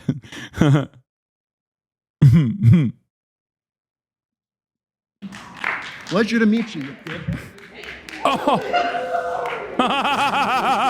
Yo, he's dope. There's a lot of tension in the room now. Let's stay cordial. Let's stay respectful, please. Please. Yeah. All of my haters that are constantly trying to clip me out of context to be like, he should get banned, fail to recognize that I just showed you pornographic violation. Like that, if you clip this out of context, if you clip that entire segment and be like, Hasan is literally showing porn on stream, I would probably get banned. Okay. That was insane.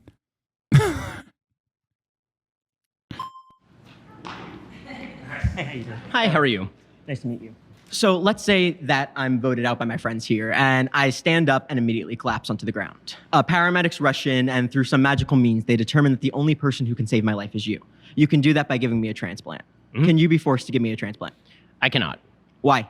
Because I do not have a parental relationship with you, and thus I do not owe you a duty of care in the same way that I would if, say, you were my son. Can a parent be forced to give a... Ben knew the violinist argument was coming and immediately deflected by saying, I do not have a duty to give you parental care. Kid a transplant? Yes, a parent can be forced to give a kid an enormous number of resources, or should be. Can you be forced to give me blood? No. Do you believe that the average person should be able to be forced by the government to do something with their body? It depends what, because that Why that can is you the not be nature of forced law. to give me? Why can you not be forced to give me an organ? Because I do not owe you a duty of care sufficient to remove an organ Because from you me. cannot be forced to use your body to sustain my own, and that is the crux of Because the I do not owe abortion you a argument. duty to Because care. you cannot be forced to use your body to sustain my own, and that is the crux of the abortion argument. And the problem is, and it's very morally You're ignoring the inconsistent. parental relationship. because there's a point Yeah, here that see, Ben knew that Ben's heard the violinist argument before. He immediately tried to counter it like off the jump. there's a very morally inconsistent part to your argument right here. If you do not believe that you should be forced to sustain my body using your own, then you should also not believe that a woman should be forced to sustain a child that they do not want to carry in utero. Is the same basic argument. Well, it doesn't matter how you get there. Let's say that you crash into me on the way out of here. Well, no, it's if actually, you hit it's into not me, the, it's actually yes, not it the is. same But it is. If you say It that, isn't, let's though. say that you run into me Okay. on the way out of here. If you crash into me, it doesn't matter that that is the reason why I am in that state. You cannot be forced. I think going forward from this point on, Ben is always going to be worried about using gender pronouns because he thinks like every single person is a trans woman or a trans man under the random moment where he gets hit with another trans person, that he dare not make that mistake and accidentally correctly gender them. Which is really funny because now he has arrived at being woke on accident, where he's like, he needs to ask people their gender pronouns. Tell me what your gender pronouns are and if you're trans or not before we get started with this conversation, please. So I can correctly misgender you. Oh, dude, that's so sick. To give me blood. You cannot be forced to give me an organ. You cannot be forced to use your body to sustain abortion my works. own. An abortion includes a pre-existing physical connection between the two bodies. So a better example would be the so-called dead violinist example or dying violinist example that was put forward by a philosopher. I can't remember her name. The basic idea there is that you wake up in a room and I'm connected to you, right? And you have some sort of health condition. I'm connected to you and I'm giving you a blood transfusion. And if I remove that, you'll die. Do I have a duty not to remove it? I think there's actually a fairly decent case that I actually do have a duty. No, you do not. You do not have a duty to be forced to. No, why are you because defining my do- moral position? You do not have a duty to My moral sustain position is someone not else's yours, body clearly. using your own. Thank you.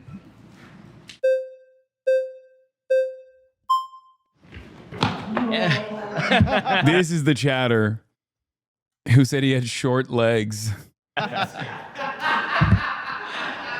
It's been tough to get in there. Yeah. Yeah, I'm 5'2". You made it. I'm the only one in the room shorter than you. Okay, so honestly, my understanding of Kamala's plan is a return to Roe v. Wade, but in the legislative level. That seems to be the majority opinion by the American people. They were not for the removal, right? Trump is not really for an abortion ban, right? I mean, In he his himself has said personal he is level. not.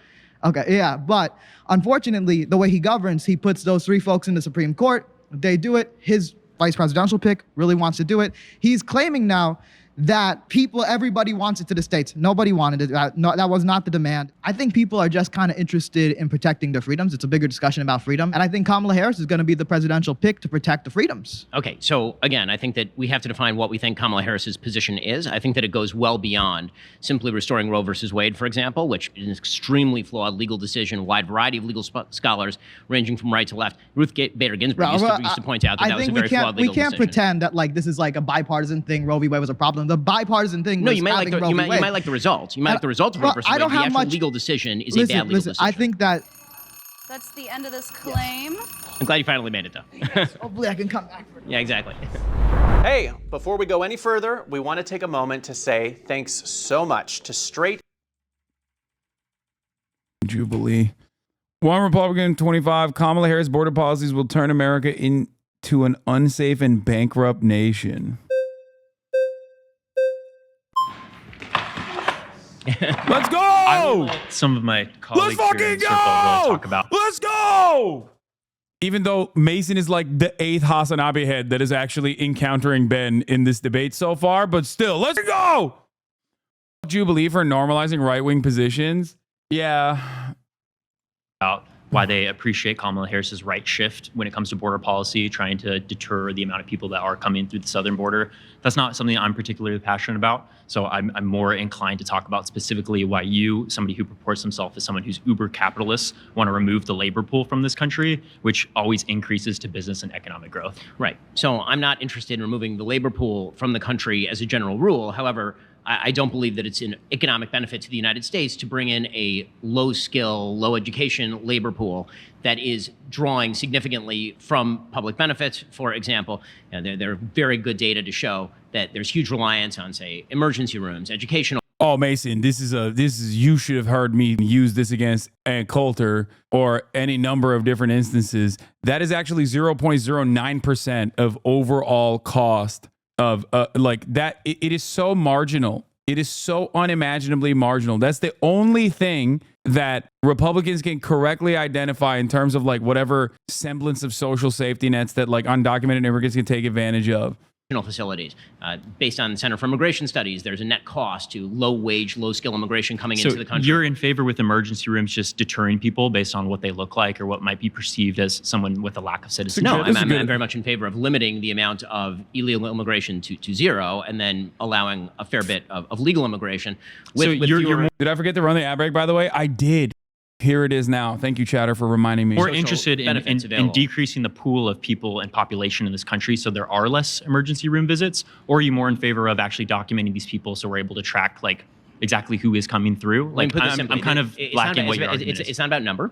It's about the people who are coming in. I believe that everybody who comes into this country should come in through a legal mechanism, and that the United States ought to be able to select the people who are coming in, who are the best, brightest, and most useful to the American population, because that is the prerogative of any nation. So do you think that the way that we do allow people in through our legalization process, especially with how much egregious obstacles people have to go through, might incentivize people to come through non-legal means? I mean, On average, it takes about 10 years for somebody to gain citizenship in this country. And if somebody is fleeing political persecution, I really find it interesting how conservatives always like to talk about the response to certain behaviors instead of what the... For the record, let's put to bed the emergency room conversation very quickly. Okay? He's ass blasting him, and I'm gonna start it from the start for a second. But I do want you guys to know something very important. Okay? The Emergency Medical Treatment and Labor Act and to Emergency Medicaid, there is a paper published in the Journal of Health Affairs that shows that undocumented immigrants between the ages of 18 to 64 consumed about $1.1 billion in government healthcare benefits in 2006. This was 0.13% of the government healthcare expenditure. 0.1. Okay.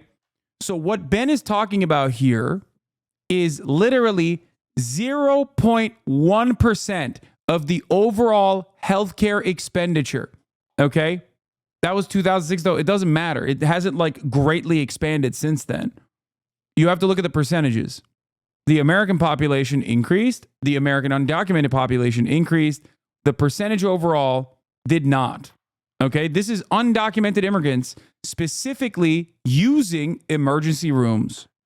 Okay, that is an important number. Okay, that is an important number to understand.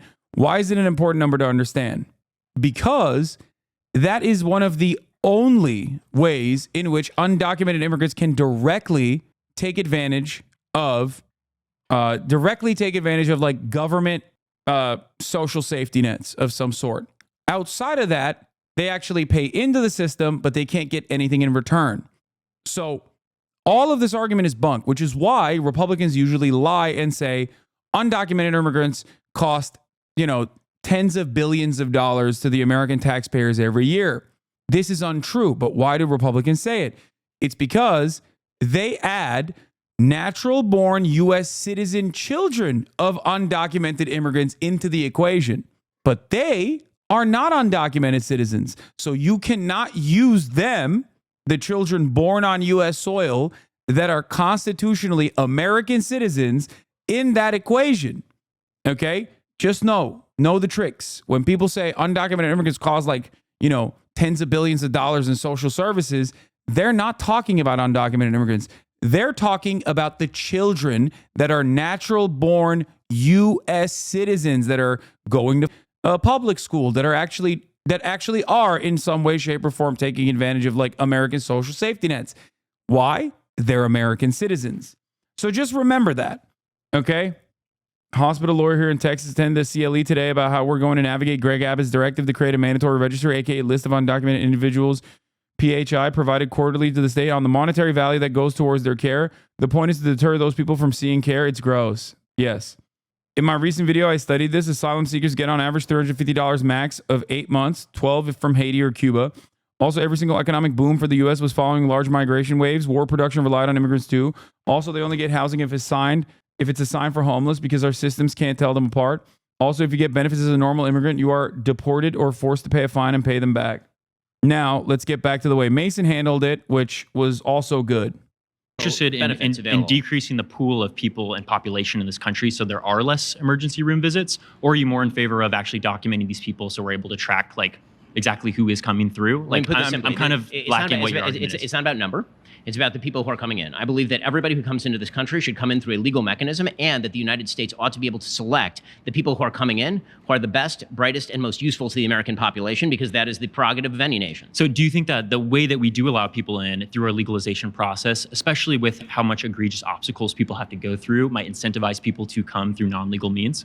I mean, on average, it takes about 10 years for somebody to gain. Come on, Ben. Come on, Ben. Come on, Ben. Come on, dog. You forgot? You forgot, dude? You should have a counter to this. God damn. This is basic. This is 101 introductory shit, dude. Yes. The process is rigorous and long, which incentivizes undocumented migration patterns. Come on, Ben. Has no one approached him with this? God damn. Gain citizenship in this country. And if somebody is fleeing political persecution, I really find it interesting how conservatives always like to talk about the response to certain behaviors instead of what the root cause is. When oftentimes United States foreign policy is what creates the destabilization of countries, which is why people try to come to places where they can't get economic benefit. Your employee, Matt Walsh, was kind of schooled on this with Ryan Grimm, where he talked about specifically Haitian policy, where the government of Haiti has been destabilized over and over again by Western imperial nations, so that those citizens are trying to flee something with political persecution. Is it your contention that anytime there's a destabilized nation across the world, even if the United States had a hand in it, then we then have a moral obligation to take in every citizen of that country who wishes to flee? No, I think that's a huge straw man. I'm not saying that every single person from a destabilized country needs to take refuge in the United States, but I think it's important to add that context so you can understand why people are coming here. Yes! Yes! Cook him! Cook him, Mason! Yes! Oh, so good. Oh, that's a Hasanabi head, not that other weirdo with the long hair who was like, let's debate the morality of abortion. Okay? That right there. Oh, that was so good. case for a in the different first place. foreign policy. That's Well, not a case for an immigration the policy. idea that is allows people are vast swaths coming of in here people to mooch off of our emergency rooms or mooch off of our social services, No, I don't think which that's is just true. not true at all. I mean, no, that's your that- big contention that is, for that why is not, you're. that is not my contention. Okay, My I'll contention let you is speak. I'm not claiming that the intent of people is to mooch off the system. The result of people is that they may be a net draw on benefits rather than a net. Okay, that's also false. Again, it's false. Immigrants put more into the system than they take out to the tune of hundreds of billions of dollars. That's ridiculous. They literally pay taxes. They pay sales taxes. They pay a multitude of different taxes as well. They get like, they are paying into the system and receiving nothing in return. So you're false on that. It's not a boon on the system at all. Okay. Oh, it's so Contributor good. to the economy of the United States or to the culture of the United States, because I want people who are coming here who actually have some sort of belief in, say, American-style freedoms. I don't think everybody from all over the world has the same ideology. Oh, he's trying to get racist with it. He's trying to get racist with it. It's like, oh, they don't understand our superior American culture. That's another problem. Oh my God. Oh my God. It's a boon, not a bane. Sorry. Yeah. They just don't understand our culture. They don't understand our super sick culture. Does it feel like sending a student for your dojo? It's awesome. With Nick Fuentes, that like a lot of these people just don't have the exact same culture. These people don't have culture and they can't come here. I know that you're making that face. I know that he's an individual that you guys obviously disagree. He's somebody that's like increases calls for violence against people of certain communities. I'm not saying that you're Nick identical, Fuentes, but I'm saying on this issue particular, he literally makes videos trying to stab me. So see this that's not quite disdain the in your same thing. face though. Like this is the type of disdain I have for the exact ideology that you guys are in agreement. I don't understand why there is anything wrong with the idea that you ought Do you to not think screen that people can for their assimilate? viewpoint. Of course, people can assimilate, but you ought to select from a pool of people who are most likely to assimilate. Boom. No, wrong. There is no cultural differences by the second generation. It's virtually indistinguishable by the third. It doesn't matter. That's precisely the reason why all those racist dumbasses who were like demographics or destiny are now loving the fact that a shit ton of Hispanic men are voting for Donald Trump. It's just all arguments that are presented towards like undocumented immigrants is ridiculous. It's all stupid. Okay, it does not matter. The idea that like people cannot assimilate to American culture is so stupid. There is no American culture that has not actually benefited from immigration. All American culture, all United States of American culture, as we understand it, is a byproduct of virtually unrestricted immigration. Okay? Yeah, everyone can eat burger. But Ben's being a racist. That's it. He's like, oh, they can't immigrate into they can't assimilate into our culture. This is bullshit. There is no metric that you can apply to any single person in terms of their immediate ability to assimilate to American culture over others. You can't. Okay? That doesn't mean that everybody has it. Do you think everybody on Earth has an equivalent ideology? Try and get into the country? We shouldn't. It has nothing to do with ideology, Ben. That's also silly as like there are diverse groups of people that are coming over the border. Some of them are conservative. Many of them are conservative, as a matter of fact, and some are not. Are we supposed to restrict immigration patterns on the virtue of ideology? What the fuck are we doing? Like what? How would you set that standard? Well, we already kind of do that. If you want to become an American citizen, you have to literally sign a paper that says that you've never been a communist. The U.S. does screen for ideology, not Nazi ideology, but communist ideology. Screen for ideology at all. How would you screen for ideology? Like a basic test to show what people actually value when it comes to attributes? Sure. What would that test look like? I mean, I think that would look very much like a citizenship test. Okay, great. Fine. The problem isn't necessarily a citizenship test in and of itself. The problem is that there is no citizenship test for people who have to wait 10 years to be able to get to that point. Okay? The problem is that there needs to be a faster processing for people that should be able to, as long as they do not have any sort of criminal background or anything like that, can actually legally work inside of the United States of America, and then they can also continue along their pathway to getting a full-blown citizenship. But this is not determining the ideologies of this person coming in. These are the take is crazy because they already screened for your ideology. They literally asked me if I was a communist in my paperwork. Yeah. You can't say that you're a communist in your paperwork. Yeah, there you go. Question 5B on page number 6. Advocated or supported for any of the following. Been a member or any of the following group or associated in any way, shape, or form. Been a member involved in any way associated with a communist or totalitarian party anywhere in the world. Advocated or supported or promoted any of the following. Been a member of, involved in any way associated with any group anywhere in the world. Opposition to all organized government, world communism, the establishment of the United States of a totalitarian dictatorship, the overthrow by force or violence of other unconstitutional means of the government of the United States or all forms of law, the unlawful assaulting or killing any officer or officers of the government of the United States, the unlawful damage, injury, or destruction of property or sabotage. It's so funny. Who the would say yes to that? Like, who's like, oh man, I got to this stage of my citizenship test and then I accidentally clicked yes. It's over. Sabotage? Question mark? Anyway.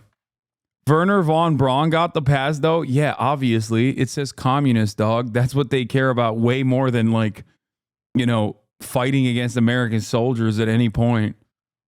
This is a determination. I mean, of they at what least have to facts or understand history the that basic. people can actually have. No, but people would actually have to understand the basic How ideology. many of the United U.S.-born States. citizens do you think could pass a citizenship test? This part got a little, you know, got a little out of control.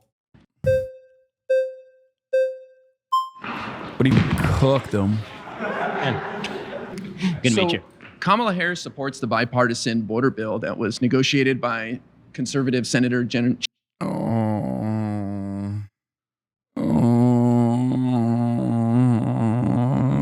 This is not a good victory. This is not the W. Again, no gendered greeting. Yeah, I know. This is not a W, man. It's not a W. Wait, so we don't like this guy? I mean, we'll see. Maybe he cooks Ben. I don't know. I just don't. I think it is a shallow victory to have over Ben Shapiro if you are arguing on the virtues of a right-wing border bill that literally establishes the underlying premise that immigrants constitute a national security threat.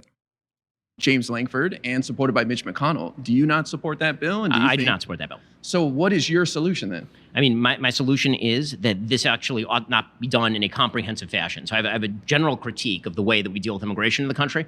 Instead of trying to solve all problems at once, which is very likely to end in nothing, what we ought to first do is we ought to close the border. And But then the border is closed right now. Do you agree? The border is certainly not closed right What do now. you mean? There's a small trickle of people coming over. The numbers are similar to the end of the Trump administration, no? Well, now because of executive order, they have been reduced significantly, but... Do you that not was agree that they're the same that should number not as the end of the Trump administration? Right now, Yes. it is on a monthly basis, but Yes. that's after letting in 6.5 million illegal immigrants. So do you think Trump was failing then at the end of his administration? I think that Donald Trump did a better job than Joe Biden. He certainly did not do a perfect job on illegal immigration. So Joe Biden is matching with Donald Trump. This guy's a Reddit orbiter, Israel defender who got mad at you for being too pro-Palestine. Yeah, I remember. I know. He's a boner Chelly orbiter. But I was still willing to give him the benefit of the doubt. I thought he was going to cook Ben on not the virtues of like a right-wing border bill, but on the arguments that are like the underlying fundamentals of his the fundamental behind what he's saying is that like immigrants constitute a threat, a national security threat to the United States of America. Not only a national security threat, but also an economic burden. Both of these arguments are false. You don't have to bring up Kamala Harris's idiotic right-wing bill that Joe Biden presented originally to make that point, right? But, you know, we'll let him Trump cook, is I doing guess. right now. So After you letting in applaud Joe Biden? After letting in 6.5 to 11 million illegal immigrants, Well, I don't those think you are get to border- fill in that gap those are by border- doing like 4 months of good border policy. Those are border encounters. We don't know how many of those people were turned away. We don't know how many of those people are still in this country. But those people make up a significant portion of our labor force as well, including in So- states like yours, Florida, where they make up like 5%. So your argument is that it's not happening and it's good that it is.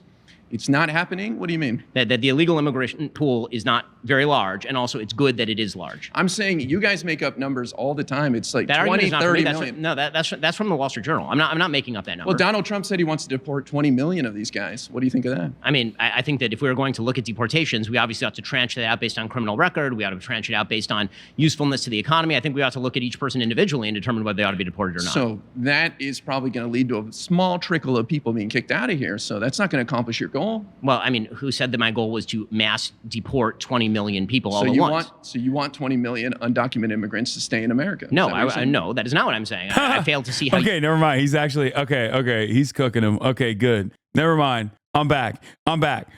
That's what Donald Trump did say. So, okay, lib redemption arc, divorcelli, dick rider redemption arc. I'm tapped in. Okay, it's good. You're using your debate lording skill for good now. Okay. You got from, I would like to go through one by one in the same way that we do IRS tax forms for literally every American who pays taxes in the United States, and go through illegal immigrants and determine who ought to stay in the country and who not ought to stay in the country. So what army is going to go over these 20 million people, and with what resources? Where are you going to detain them? How are you going to get them out of the country? I mean, you'll detain them and you'll deport them, increasing the Good. resources of ICE. The biggest problem. Also good. with regard to- ICE, similar to the bill that was rejected by you and... Well, I mean, you're neglecting the part of the bill that allowed a baseline of 5,000 illegal immigrants heard this. border encounters before the executive branch automatically. That's not illegal border encounters. What the?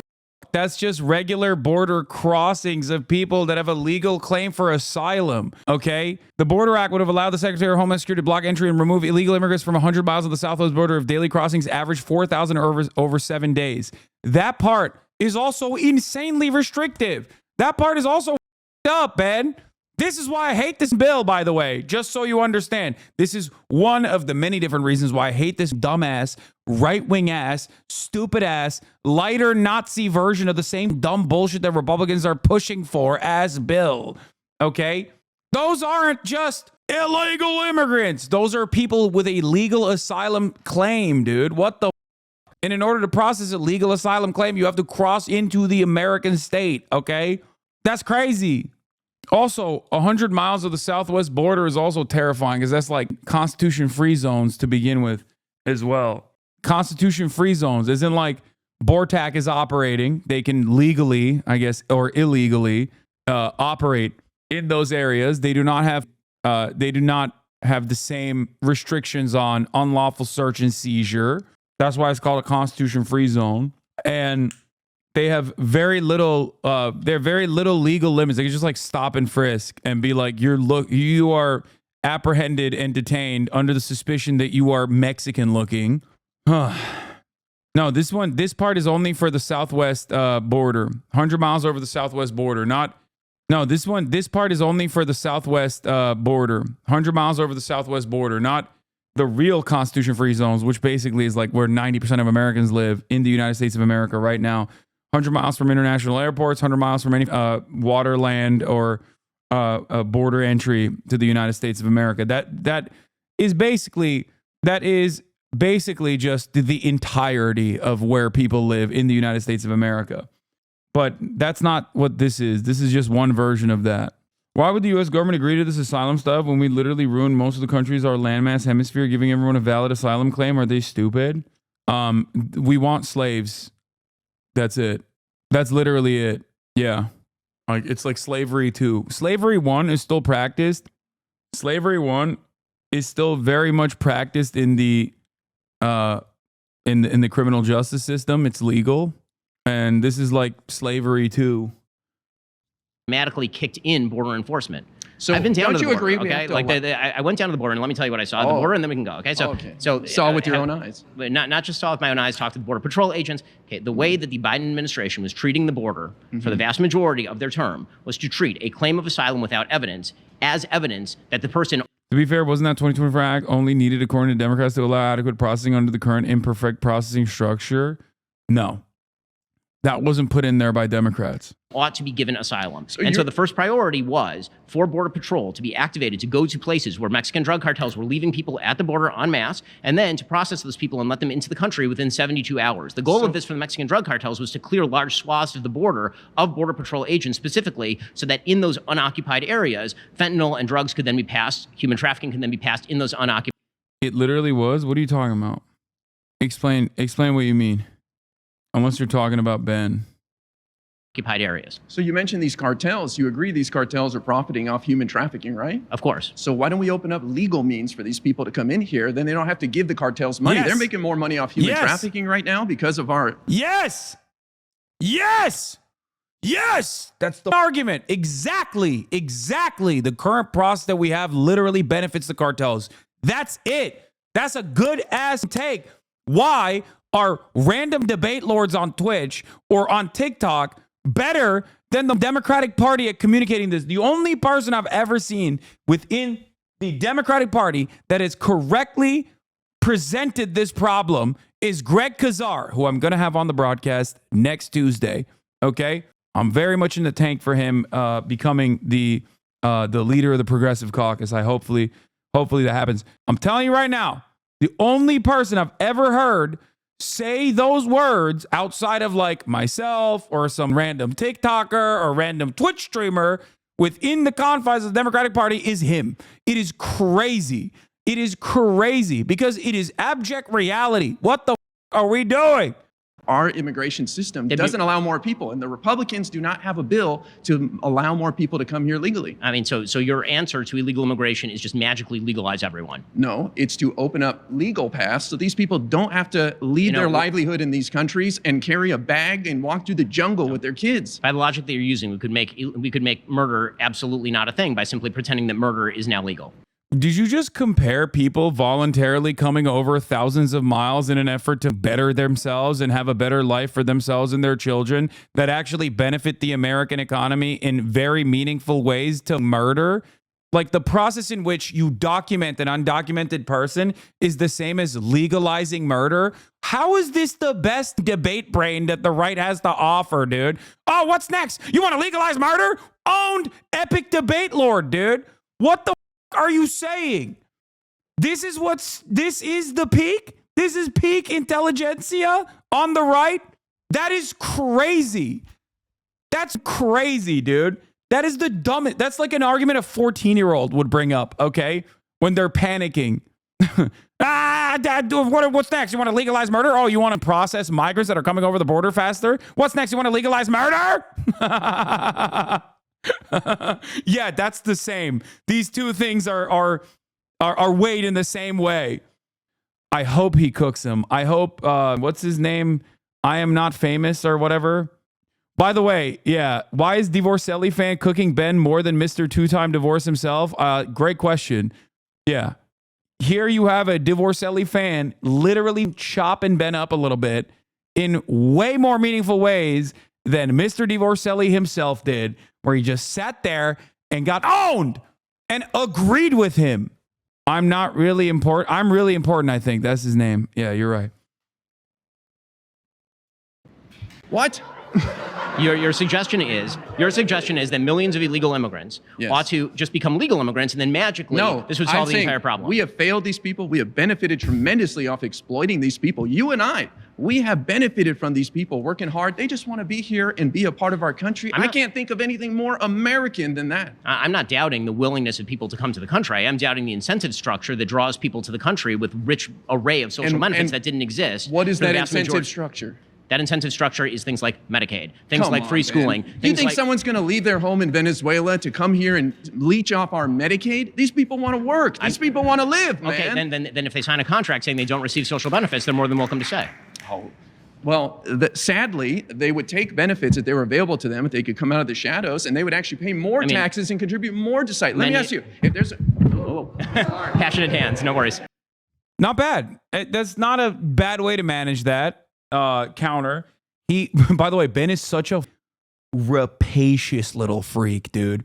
What a slimy little monster that he just snuck that in. He's like, well, it's okay if they come into the country and they can't use our social safety nets. Well, okay, first of all, they can't, okay? Right now, you're describing the current process, which apparently you have a problem with, okay? What a little freakish monster he is. Because what you just described is literally what's going on right now, you piece of shit. They can't take advantage of our social safety nets. Dumb. They can't. So why do you act like you have a problem with that when you just demonstrated that you don't? I'm not doubting the be here and be a part of our country. By simply pretending that murder is now legal. What? You're suggesting this would solve the entire problem. We have failed these people. We have benefited tremendously off exploiting these people. You and I, we have benefited from these people working hard. They just want to be here and be a part of our country. I can't think of anything more American than that. I'm not doubting the willingness of people to come to the country. I am doubting the incentive structure that draws people to the country with rich array of social benefits that didn't exist. What is that incentive structure? That incentive structure is things like Medicaid, things like free on, schooling, things like Yeah, this is the reason this guy actually doesn't like you. Yeah, I know. I don't care. I don't care that he doesn't like me. He's doing a great job here. The only notes I have on it is right here when Ben says they can take advantage of our Medicaid and free schooling. That's a lie. They cannot. That's actually not correct. Undocumented migrants cannot take advantage of these things. And that is precisely the reason why.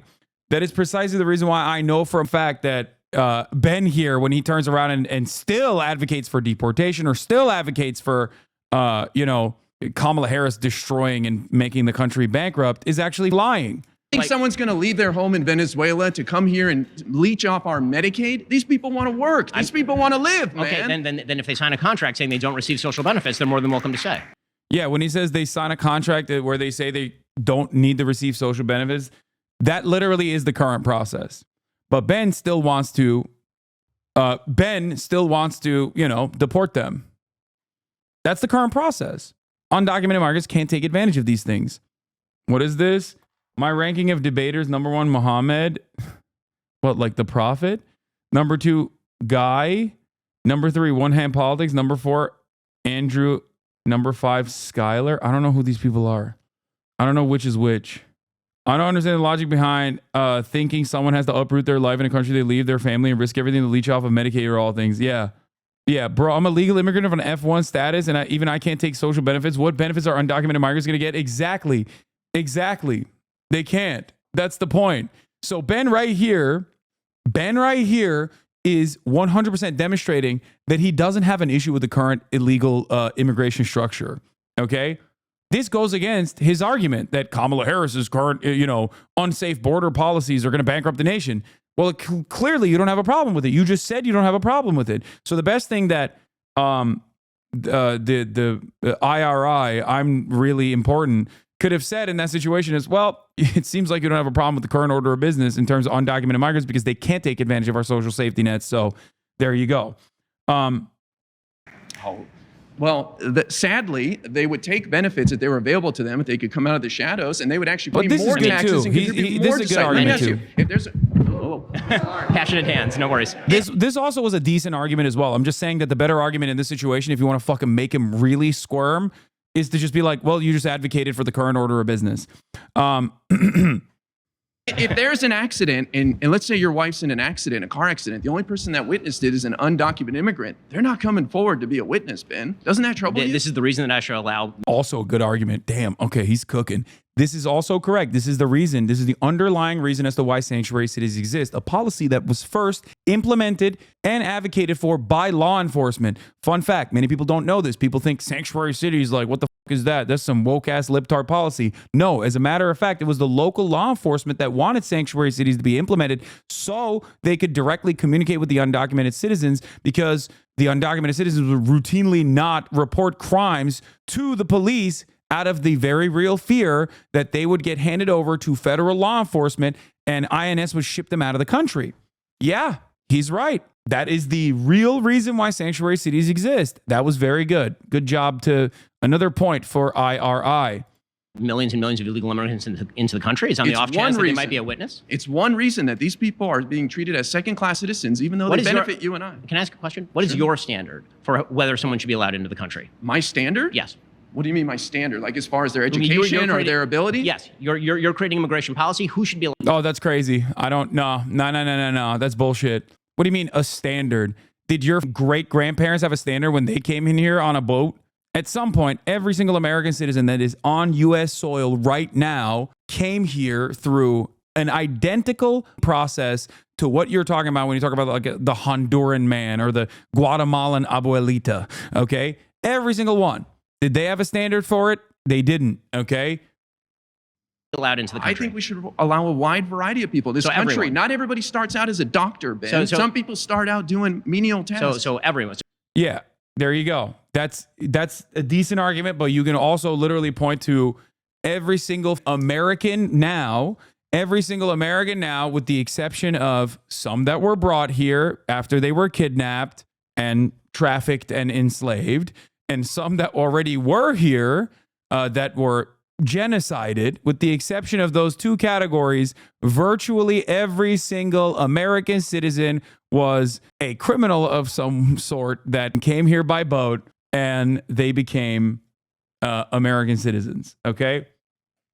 So you have no limit. How about numbers? Do you have any there's number limit? No numerical limit. 20,000 people die or retire in this country a day. There's only 10,000 births. We need more people. I agree. That's why we should all have more babies. So, okay, well, guess what? People aren't going to have them because you're not in. Divorce-Ellie fans not realizing they're Hasanabi heads? I wouldn't say that. I wouldn't go that far. Incentivizing it. Kamala Harris is with her things like $6,000 child tax credit. Meanwhile, you guys are just trying to cause more problems and make it harder. Like, I think that one of the major differences between us is, aside from like being a mercenary that will debate on any issue just for the thrill of debate itself, there are certain things that I find completely unconscionable, defending genocide being one of them. And another one is just like being bigoted, even if it's for like funsies. And I know that a lot of people will turn around and be like, oh, you say gusano or whatever the fuck, right? To fake care about certain slurs that you consider to be really bad slurs. But it's like, I think I have a pretty decent standard. It's like, if you're a white dude and you advocate to say the N-word with a soft A, like, no, I'm not, you're not a serious person. I'm not interested. I'm not interested in whatever the else you have to say. And I think that fan base, for the most part, aside from obviously genocide denial, just don't really care about those sorts of things. Don't really care about those sorts of things at all. And only care about it from the optics perspective. And even then, they just don't really care. Like, you have to, at the very least, not give a shit about those sorts of things in order to still maintain being a fan. Anyway, he's an anti-Zionist right now. Oh, shut the fuck up. No, he's not. Get the fuck out of here, dude. Come on, dude. Okay. I guess his fans are finally coming to the reality. What is this kind of related, but D getting cooked by Gideon Levy if you didn't see it? Israeli journalist tells the truth to a Zionist propagandist. Oh my God. Different levels. You are talking about the diplomatic level, and I'm talking about basic justice, about basic equality, about basic values. And this interests me 10 times more than what Abbas declared or not. I want to live in a just state, and I don't live in a just state. I live in an apartheid state. And this will not be solved through diplomatic arrangements. It will be solved, first of all, when Israel will realize what we have done to the Palestinian people over the last 100 years. Until we realize this, we cannot get to anything. And we don't realize it. We deny it. And you really reflect all the talking points of the Israeli propaganda, which is fine. I was in your place. Yeah, Boner Shelley fans about to be like, he owned him because he was silent, bro. When I was young, I believed in everything you said, until I realized that my brain was washed for years. I was told we are the David and they are the Goliath, that they want to kill us, that they were born to kill, that we are the just ones and only the just ones, that we are the ultimate. He's going nonverbal to own Gideon Levy. Victims, all those things I was told, until I started to look around and to realize that I was brainwashed. But why would I have the right to settle everywhere, and they don't have the right to settle everywhere in their land? Why? Because we are what? Yeah, Divorce-Ellie isn't even indoctrinated from an early age. He like literally used to have the exact opposite positions and like all the way up until like 2019 on Israel. He just picked it up post October 7 when he came out of the gate swinging and be like, oh, they just got to finish the genocide. Ha ha ha. And then was basically firmly committed to that position for the past 12 months. So that makes it even stupider to be like a bandwagoner. You are comfortable with the state that the mass killing, I don't want to use the word genocide, even though this. He believes U.S. and Israel sidestep Palestinians caused October 7. Oh, wow. He hate watched so many of my videos. He finally learned what the truth is. He believes Israel's doing war crimes like siege, blockade, and bombings. He believes that the occupation of West Bank and Gaza is indefensible and needs to stop. He believes Netanyahu is a war criminal. Sounds like an anti-Zionist to me. I guess he watched all of my videos as he was cutting drama about how anti-Semitic I was while simultaneously doing like Holocaust jokes and shit on the side where he accidentally arrived at the correct position. Also, I don't really believe you at all, but that's fine. Yeah. Didn't he go to Israel? Yeah. He... This is what debate lording does. You end up having no clue what you're arguing for. Yeah.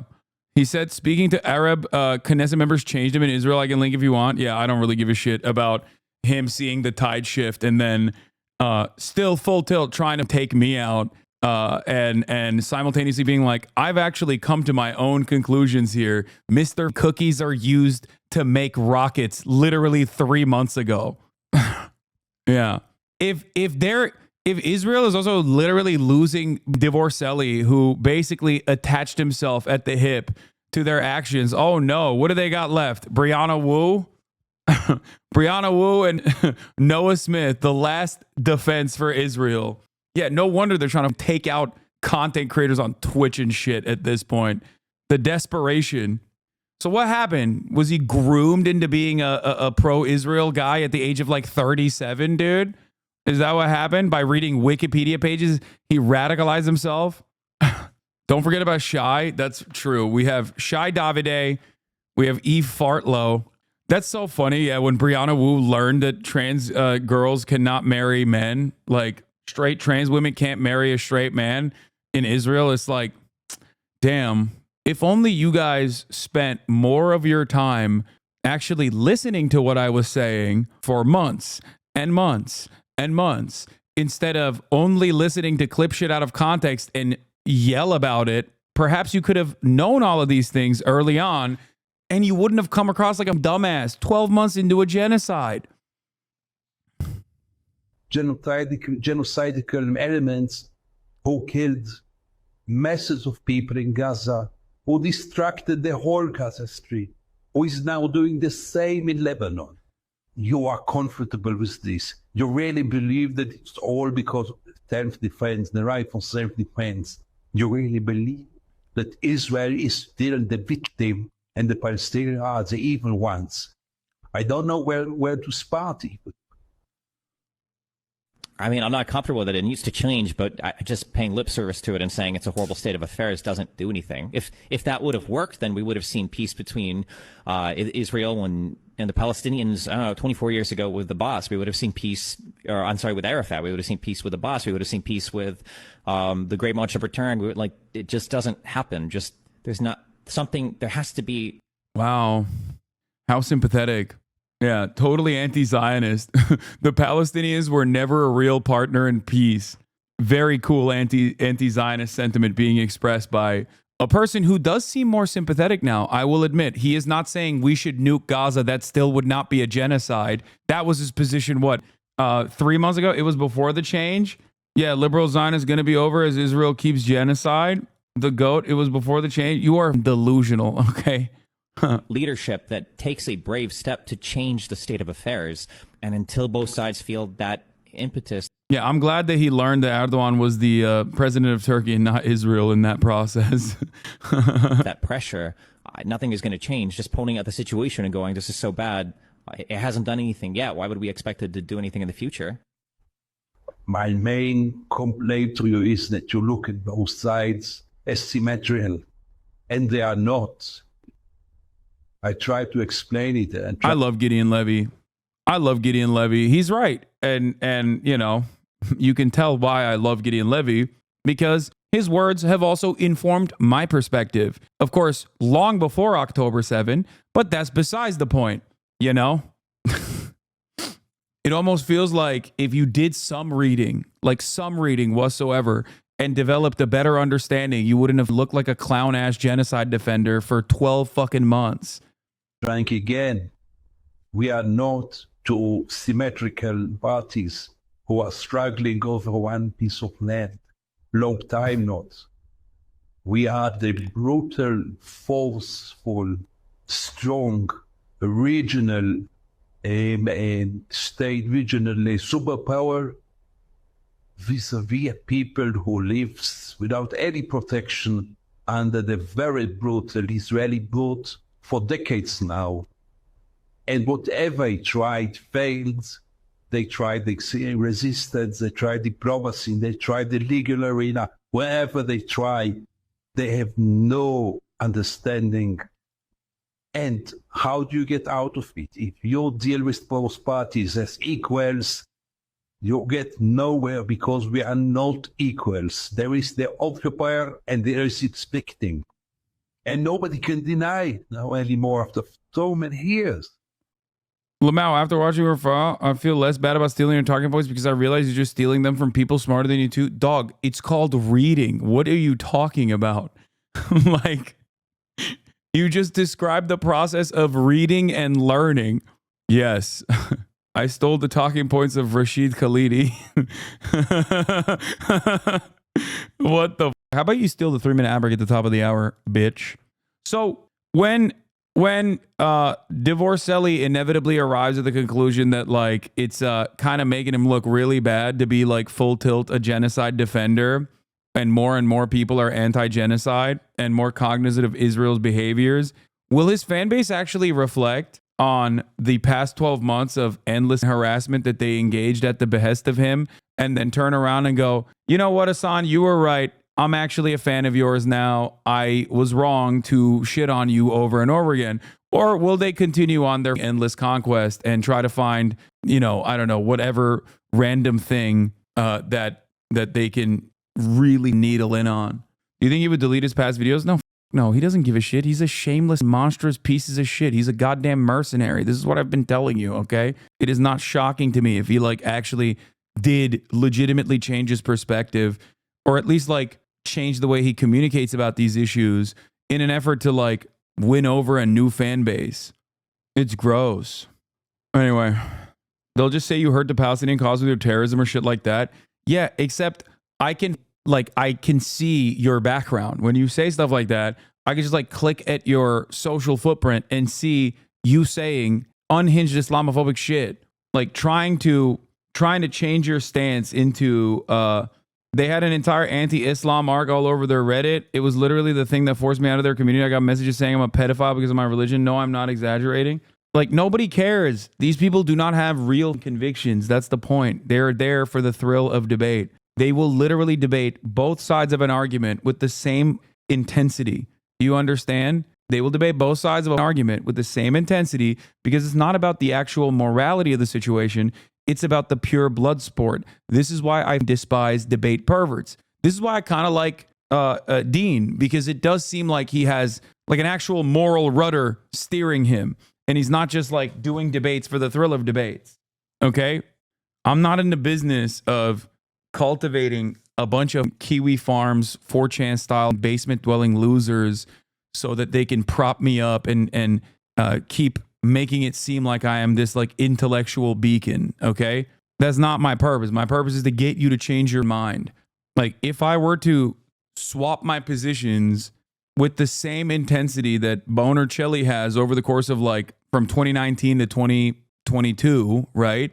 I would expect my entire audience to despise me, okay? I am trying to give you the tools so that you can also advocate for these sorts of things on your own. My goal isn't to just simply win debates. Let's continue. Harder for people to raise families. Okay, as a person with 4 children, I can promise you I have a very, very strong incentive structure in allowing people to have more kids and incentivizing people to have more kids. I wish that government benefits were more effective in doing this. They simply have not been in particular areas of Europe. There's a different argument than the illegal immigration argument. When we're talking about illegal immigration, you seem to be making an argument there ought to be no baseline standard for who gets in and no baseline cap for how many people get in. I'm not saying that. So we can come up with a figure. We can come up with numbers. So now, I'm not a lawmaker. That's what we elect people to go do and work out those figures. Okay, but Republicans are just fighting everything. I need some standard. You need me to come up with a number. No. Your goal isn't to win debates because you were scared of debating anyone other than teenagers and video essayists. So this is precisely the reason why I despise the Boner Chelly community and just like debate lord communities anyway. They have like talking points that they associate with each individual, and then they just engage in like a serial harassment campaign. And even though it's like patently untrue, I interview Knesset members, academics, scholars, journalists, people who are literally on the ground, direct victims, activists, community organizers on a regular basis. But that doesn't fit your agenda because you only know me through clips that you've watched. And I've also debated many people, right? Including, but not limited to, professional commentators and the like. And the issue here is when it doesn't actually fit your overarching understanding of me, then you just like resort to these idiotic talking points. It's great to see you researching the topic a lot on Twitter is like a really silly take, especially because seemingly researching this topic on Twitter, which is not what I do, but even if it was what I did, has caused me to arrive at conclusions that were far smarter and far more empathetic than your sociopathic debate pervert cult leader. You know, I also, the moment that you bring this sort of shit up, the moment that you even invoke the name of this weirdo, his fan base immediately swarms you. It's gross. It's not good. It doesn't make you look right. It doesn't make him look right. It just makes you look like a gross loser. This too, look at this. They have alerts on or something? No, they just have no life, dude. They're online 24/7. They're all like, it is a collective of like 45-year-old IT guys living in the Midwest and Europe as well that have literally nothing going on in their lives. So they spend every waking moment fighting the battles of their cult leader. It's nuts. I want to help you get out of this system. I want to help you get out of this hole that you're in because no healthy, happy human being behaves like this. Okay? Why do you concede the research or topic on Twitter point? You're reading real-time reporting from accredited journalists who use Twitter as their primary means of reporting. It doesn't matter. Even though that is the case, it doesn't fucking matter. Those people will go, oh, you read on Twitter. It's like, okay, dude. Well, I guess Twitter is more valid as a means of breaking news than reading Wikipedia articles after the fact to like scour talking points. Your most deranged haters are EUD fans. Sound like Nazis half the time. I know. It's like the Swedish, I'm a social democrat, and that's why we have to kill the Muslims. Okay, a number or a characteristic or some sort of standard for who you would let into the country. Because right now, all I'm hearing is you just want lots of people to come into the country without any standard and any cap on the number. No, not at all. I want people to come here who want to work, who want to be a part of this country, and we all benefit from that. Okay, do you think you're not benefiting from these undocumented people? Who do you think is going to build the houses that we need with our shortage? So do you think the people who come into the country should be eligible for all social benefits? If they're contributing and they're allowed to contribute fully, right now they're not. They're using other people's social security numbers to pay social security tax and Medicare, and they're not able to get those benefits in the long run. So again, I'm wondering how you're balancing the cost benefit to the American body politic if what you're suggesting is that day one you arrive in the country and now you're eligible for all social benefits. I'm not saying day one with you're no eligible to all education, social low wage benefits. labor. Well, we can work all these details out. You're fighting over the that's the core of that's the core of the argument. Really, you're upset that somebody who comes to this country and works hard and makes your life better and the reason why I would have cut what Ben's argument was short with like, well, that's the current process that exists right now, and it kind of seems like you want to deport all these migrants, is because now there's no reason to have this conversation. But if you want to have this conversation, then that's also fine, right? Social safety nets being afforded to undocumented migrants that become documented is no different than social safety nets being afforded to a new child that is born on U.S. soil. There is no difference between a human being that was born on the other side of a border, okay? They're still human beings. They still have dreams. They still have goals. Some of them are productive. Some of them are unproductive. It doesn't matter. It's ridiculous. Considering that there's no lump sum of labor that is like readily available, it doesn't fucking matter if they come into the country and they still get all of the rights and responsibilities that a full-blown citizen has. Cheaper is going to get Social Security 40 years from now? No, not Social Security 40 years from now. Medicaid today. So wouldn't you rather than get Medicaid and get preventative care than go to the hospital? You would have said that there's still a problem with security. No, there isn't. As a matter of fact, if we actually process migrants at a more expedient rate, you would literally cut out a lot of this undocumented immigration. And if you were to do that, you could literally personally figure out if someone had a criminal background or not, or what the severity of that crime was. Having said that, currently, without any sort of protections, undocumented migrants quite literally are responsible for less crime per capita than documented U.S.-born native citizens. Okay. Significantly less crime, as a matter of fact. So the idea that like immigrants constitute a grave threat to American national security has never been the case. It's completely made up. But many people believe it because Republicans say it without any evidence whatsoever. They rely on anecdotes that are powerful and emotional. Oh, this immigrant raped someone. This immigrant killed someone. When the overall numbers are obviously so tiny in comparison to how many homicides and manslaughter cases occur in the United States of America yearly. It's literally 26 in the fiscal year of 2024, by the way. 26. Donald Trump says 100,000 migrants. Donald Trump says 100,000 deaths are, migrants are responsible for 100,000 deaths a year in America. That's fake. It's bullshit. It's made up. So no, they do not actually constitute a national security threat whatsoever. So you don't know who's raping? What do you mean you don't know who's raping? What the fuck are you talking about? You think rape happens and then like police just don't prosecute it because they're like, that might be a migrant. Like, what do you mean? Let's not prosecute this one, sir. After all, we love migrants. Is that what you think is going on? They're making an assessment on whether or not someone is legal status? Or do you have this insane opinion in your mind that like all rapes happening on U.S. soil are directly by migrants? Or cost I would prefer you, that the taxpayer, 10 times more money? My point, as it has been from the beginning, is that you need screening procedures for immigration. So you're saying Border Patrol is failing then to screen these people properly? Is that the accusation you're making? I'm making the case that Border Patrol certainly is failing. How do you know that? Because you talked to a couple Border Patrol agents? You know, that is so insulting to our Border Patrols fighting every day on the front lines. You think they're not screening these people and they're being bamboozled by some people's claiming asylum and tricking them? No, because literally today, the FBI announced that an Afghan national was let in without vetting and tried to plan a terrorist attack on election day. Oh, it's just one. So one guy. I mean, it's true. It's one guy. What do you mean? Yeah.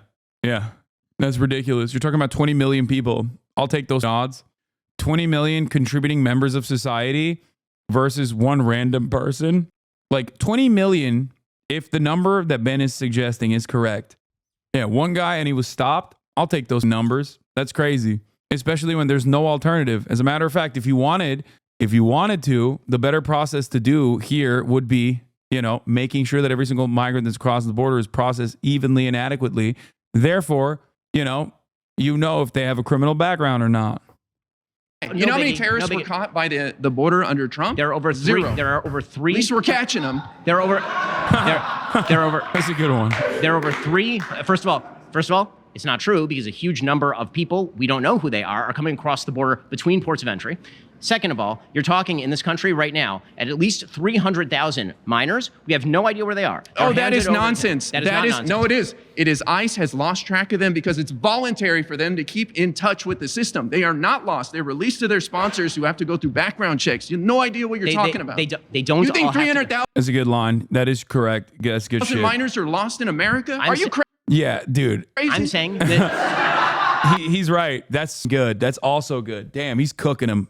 Respect. Once again, thank you for all the dumb shit that you say about Israel and me being anti-Semitic or whatever, but you're cooking his ass, and I respect that. Okay? It is that's great. Once again, by the way, another Destiny orbiter actually chopping up Ben Shabibo here in ways that Destiny never did. So respect. Extra respect. I'm not saying that. The Department of Justice is saying that. Next thing you're going to tell me there's 19,000 murderers, right? Is that the next talking point? No, that is not the next talking point. Okay. But you're going to have to explain to me why it is okay for literally tens of thousands of minors to be checked out to majors, to people who are above majority age, and then for the government to not, when I say lose track, I don't mean minors checked walking out the to their streets by themselves. sponsor who goes through a background check. Is that what you mean? They do not go through. How do you know that? Because they're not checking in. By the way, 25v1 here, and they're like kind of ripping Ben.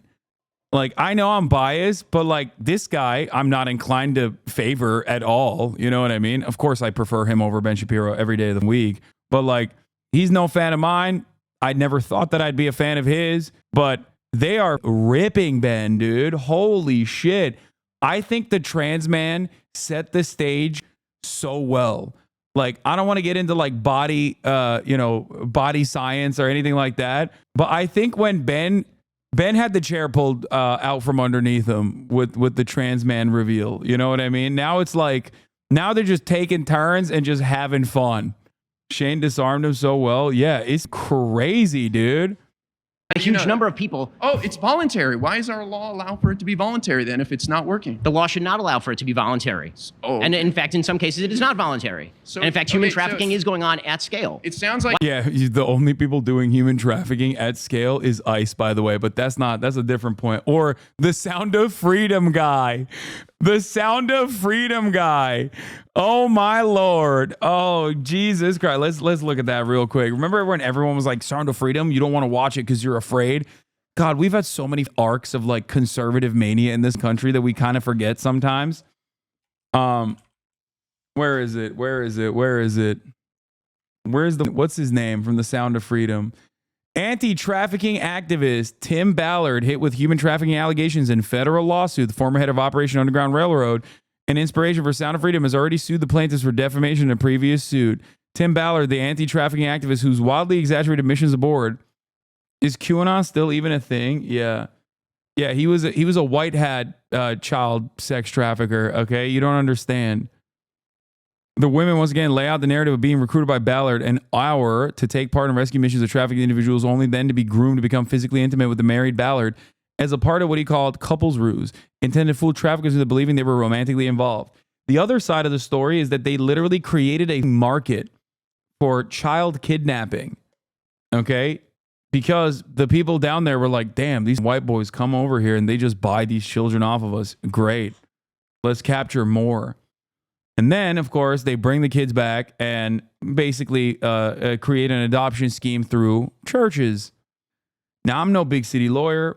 I don't know what's going on with that process, but there are many such cases, maybe even high-profile conservative commentators with adopted children. Who knows? I don't know. I actually legitimately don't know if they did an exotic adoption from a church in a similar vein. Bro, you don't support child trafficking? Come on, man. I know you don't. Wait, what? Who are you arguing against? What are you saying? Why are people hallucinating positions? Like, is this the new meta? People are just like literally taking the opposite position of the one that I'm advocating for in an effort to get clipped out of context so they can be like, in an effort to be like, see? The movie is bringing awareness, man. Wait, what? Did you just not? Okay, I can't. It's the Ben Shapiro guy. That's the Ben Shapiro guy. I'm cute and kind. Why is You're this so? upset when By the the way, problem doesn't exist. What I is have this a question. problem? Why are you okay with minors who are being checked out to people of majority age who then don't check in with the government? Is that okay with you? I'm okay with minors being checked out to their sponsors who go through background checks, who are usually family members, people that know them. You think it's just some random? You think I can go pick up a undocumented immigrant child right now? No, but I do know that has happened to tens of thousands of kids in this country. Really? So you think they're just being released to random people? They're being released to people who claim that they are relatives, and in many cases they are not necessarily relatives. How do you know that? Because they are not checking in for their follow-up appointments. Oh, because they're not checking in for the voluntary follow-up appointments. So you're assuming the worst. You're assuming they're probably being kidnapped and trafficked. I'm happy for you that you're assuming the best as to what happens with minor children. I'm always going to assume the best about my fellow Americans. And of course, if these people are their sponsors and their background checks by these agencies, I'm going to... Yeah, what, like, Ben's argument is so insane because it basically implies that, like, the federal regulatory agencies are, like, not doing their due diligence in terms of like background checks. Like they're in the pocket of big child kidnapping in a meaningful way. And they're just like letting it thrive. They're letting it rip, folks. Scary stuff. I'm going to assume the best. Unlike you, that's a weird thing to assume all this weird stuff. No, actually, what's kind of weird to me is that you assume that anybody who picks up a kid without proper verification and background check doesn't check in for months at a time. Proper verification and background check? What do you know about the parents? What do you know about the people who are bringing them up? What do you know about the cousins? I've read that these people go through background checks and they are sponsors, usually family members. You don't sound like you read anything about this. You just have some fantasy you made up about me being able to go pick up an undocumented child. Why don't you and I go try to get one later? We'll see what happens. I have a question. Where are you possibly coming up with that since I've actually said the opposite? You want me to name the article? You can go Google it yourself. Maybe you'll learn something. Which article specifically are you talking about? Ben, when you get home, go on Google Why don't you and type Google? in how are undocumented migrants children released and what is the process? You'll read all about it. I can read all about it. And one of the things that I've read is that the immigration services in this country have not done proper follow-up. Well, you read it with on hundreds you read it on Gateway Pundit or No, what? on Wall Street Journal, at the Department of Justice, in all of the legal tell claims me- by the federal government. Yes, this is in the New York Times. Okay, So I don't. again, I just want to make sure we're on the same page. 300,000 children Do are not being have exploited in America right now. That is not the claim. Okay, the, so what the is your claim claim? is that the federal government does not know where they are. Oh, that is the claim, So and that is what- absolutely valid. Do you know where they are? Do you think the federal Do you government think knows the where all of them federal are? government should be I have a question. tracking Why is it, everybody? I think that the federal government has a responsibility to release children who come across the border only to people for whom there is follow-up available. Yes, and if I find it very bizarre that you're totally fine with people signing off. Yeah, because they already did that with the proper background checks ahead of time. No, I saw when he fucking turned around and said, "Whoa, you think we should go and pick up some random immigrant children? See how that goes." I heard, I know. He's cooking his ass. I know. Here. This is in the Read all about it. I can undocumented. Are you talking about? Ben, when you get home, go on Google Why don't you and type Google? in how are undocumented migrants children released and what is the process? You'll read all about it. I can read all about it. And one of the things that I've read is that the immigration services in this country have not done proper follow-up. Well, you read it with on hundreds you read it on Gateway Pundit? Or? Ooh, the Gateway Pundit drop is mint. No, on Wall Street Journal, at the Department of Justice, in all of the legal tell claims me- by the federal government. Yes, this is in the New York Times. Okay, So I don't. again, I just want to make sure we're on the same page. 300,000 children Do are not being have exploited in America right now. That is not the claim. Okay, the, so what the is your claim claim? is that the federal government does not know where they are. Oh, that is the claim, So and that is what- absolutely valid. Do you know where they are? Do you think the federal Do you government think knows the where all of federal them are? government should be I have a question. tracking Why is it, everybody? I think that the federal government has a responsibility to release children who come across the border only to people for whom there is follow-up available. Yes, and if I find it very bizarre that you're totally fine with people signing off on handing over children to people who merely claim to be relatives without any follow-up Merely whatsoever. claim. Why do you say merely claim? You don't know what that background check Because is like. usually you should have evidence that that is in fact the case. How And the do you fact that know it's not? Why is So the assumption that again, it is? your claim is that people are taking out kids like library books and not providing the proper identification and background your information. lack of concern about what happens to those kids when proper verification and follow-up is not done Because seems you guys disquieting to me. create fantasy scenarios where things that aren't happening. Are there cases where some children are going to be You're saying- exploited? wait, of course, there's tons of people in this country. So We're what the should we do third to stop largest that? country in the So world. what should we do to stop that? Well, you sound very passionate about this. Maybe you should write your Congress member and say we should tighten up these laws and make it mandatory instead of voluntary. You know, in order to do that, one of the things you might want to do, close the border. The border is closed, Ben. No, it is certainly Yes, it not. is. In Yes, what- it is. It is certainly not Do closed. you think the Close the border, then you know we won't have to deal with migrant children. Okay. Yeah. Ben's argument here makes no fucking sense. Also, the border is literally closed, so it doesn't make extra sense. Having said that, like, I hate whenever these dipshits act like it is actually the humanitarian thing to deny children entry into this country. Dude, what are you saying? Like, you are such a giant piece of shit, okay? Yeah, it's the humanitarian thing not to let these dang Mexicans into the country. That's why we put barbed wire on, like, lifeboats on the Rio Grande River, okay? Because we're doing the humanitarian thing. Like, get the out of here. Who the hell believes you? Nobody. Ben doesn't have time to Google. The border was closed under Trump? No, I don't think it was fully closed under Trump. Oh, so you say Trump failed at closing the border? Yes. Okay. Yes. Interesting. Donald Trump should So have why done would more to you close the want him border. back in there? He's Ooh, going the to next one fail is- again. Because he did a better job than Joe Biden, who led in Ooh, the last two are good. Chat, I know a lot of you are going to get mad, but this is one of the best Jubilee videos I've watched in a long time, okay?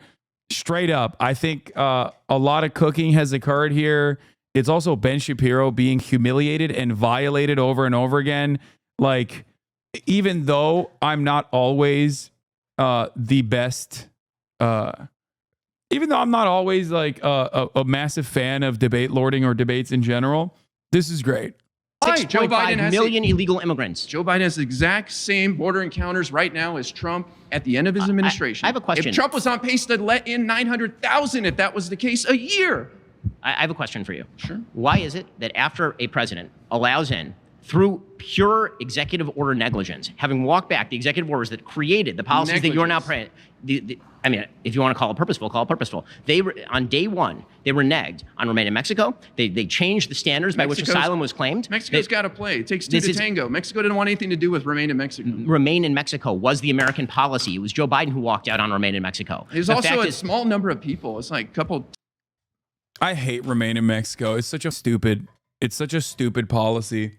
It was literally, it just undermines the entire humanitarian principle, quote unquote, because you're basically saying that a country that literally has undocumented border crossers in and of itself is a better safe haven for these other people.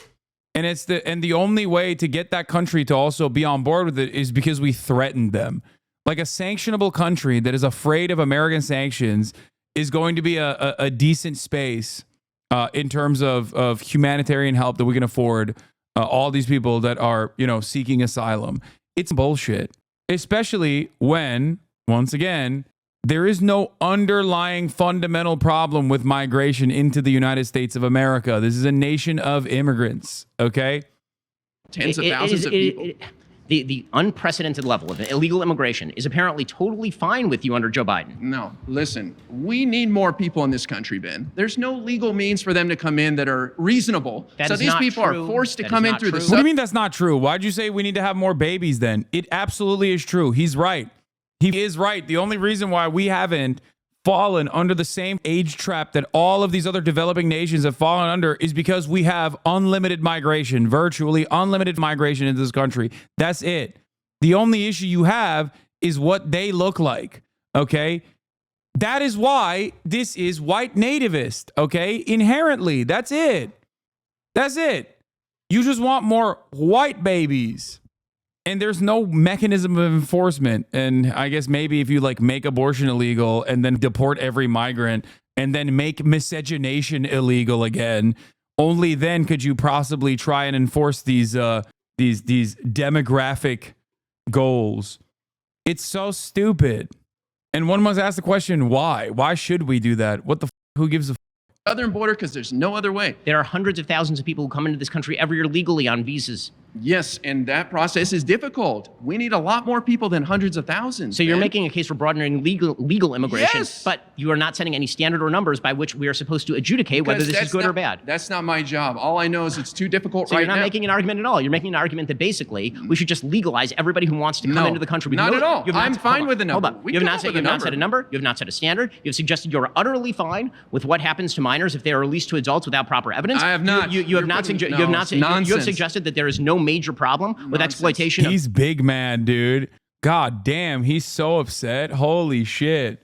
By the way, Ben hasn't done any of that either. As a matter of fact, it seems like he's at odds with Donald Trump's policy of mass deportation by 20 million. Like that was a very unique thing that we found out in this debate as well, where Ben openly admitted that he doesn't want to mass deport 20 million undocumented migrants on U.S. soil, which I didn't even know he was against that. He's literally done fundraisers for Donald Trump. Someone should tell him that that's Trump's policy. Perhaps he will be confused and scared and renege his support. Of children being trafficked over the border. I'll go with Trump's number, 1 million a year, because that's what he was on pace to let in by the end of his administration. 75,000 a month equals 900,000. Okay, thank you.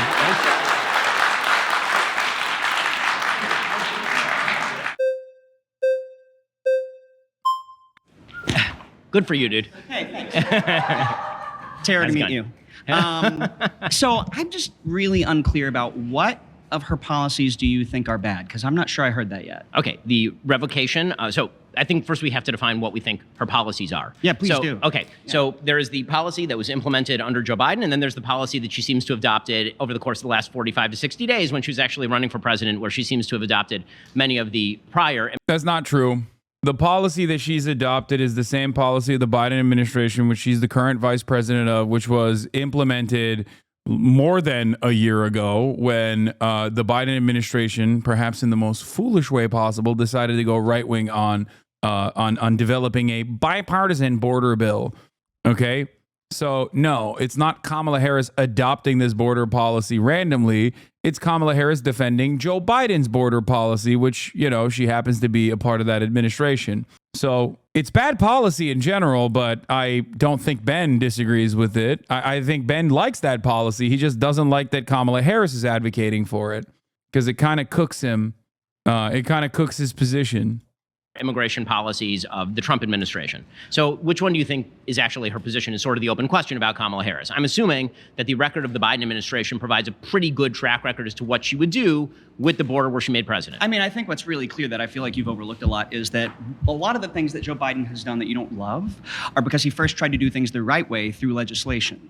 But Congress won't do it. So I guess my question for you is, what would your plan be for Kamala if not to try to get a law through Congress when Congress won't pass them? I'm perfectly happy for trying to get a law through Congress, provided I, actually like the law. I mean, yeah, sure. But if you're talking about what she could do day one, I mean, she could actually continue to enforce the newfound enthusiasm for border security in the run-up to the election that Joe Biden has now implemented. Well, so remain in setting Mexico, aside your revising asylum, and all the that. rest of that. Setting aside your characterization, I mean, that's actually what he did. How? Sure. Okay. Sure. Whatever you say. Remain in Mexico, which is fraught with rape.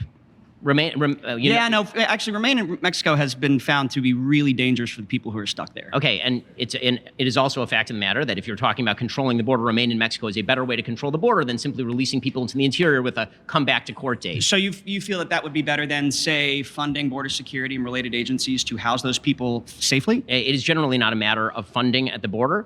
It really is not. Then what is it? It is a matter of how asylum is actually interpreted. So the way that asylum was interpreted for a long time was that you had to show by a preponderance of the evidence that you actually had a legitimate asylum claim. That's not that different now. And it's not that different. No. Yeah. This claim is over. Thank you. Oh, I'm sorry about that. It's getting good though. Okay, now it's My about next to get claim really is good. the Israel-Hamas war would not have started under Donald Trump.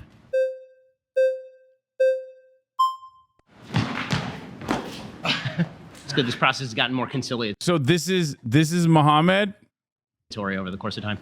Okay, so what evidence do you have to support that claim? Okay, so the latest reports from the New York Times of internal papers from Yahya Sinwar suggested that he was essentially counting on Iranian interference and help with the October 7th attacks, and that was incentivized by the fact that Iran was attempting to forestall any sort of deal between Israel and the Saudi government for Saudi to join the Abraham Accords. It was very well known at the time, and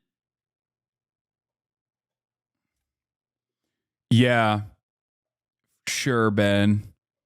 Yeah, that definitely was gonna happen. They were like, damn, the Abraham Accords were so sick. What a dude, I really want to talk to Ben about, I really want to debate him on Israel Palestine. That is such a idiotic argument to present. If anything, Abraham Accords accelerated the likelihood of an October 7th style attack happening because it completely shut off Palestinians from the conversation, leaving them to recognize that they had no way out of this structure other than to cause as much harm as he possibly can, as much harm as they possibly could, to incur a penalty for 76 years of apartheid. So you are so unimaginably wrong on this. Oh my God. I happen to know that the Saudi government was very much ready to join the Abraham. Like the Saudi government was already dealing with Israel in a positive fashion anyway. Just putting that on paperwork doesn't change the outcome for Palestinian emancipation at all. What kind of stupid argument is this? If Donald Trump had been reelected, if that had happened, that would have forestalled. Yeah, dude, it really would have changed the dynamic. It would have really changed the dynamic that like all these Gulf states that already have independent security partnerships with the United States of America, they don't give a single about Palestinians at all for decades at this point, would only solidifying that partnership on paper, changing the dynamic into what? So that a Tel Aviv to Riyadh flight could occur, that was really going to shut down the Palestinian need for emancipation after 76 years of occupation? What a stupid argument. Yeah, dude. Once that direct flight from Riyadh to Tel Aviv happens, it's over, you know?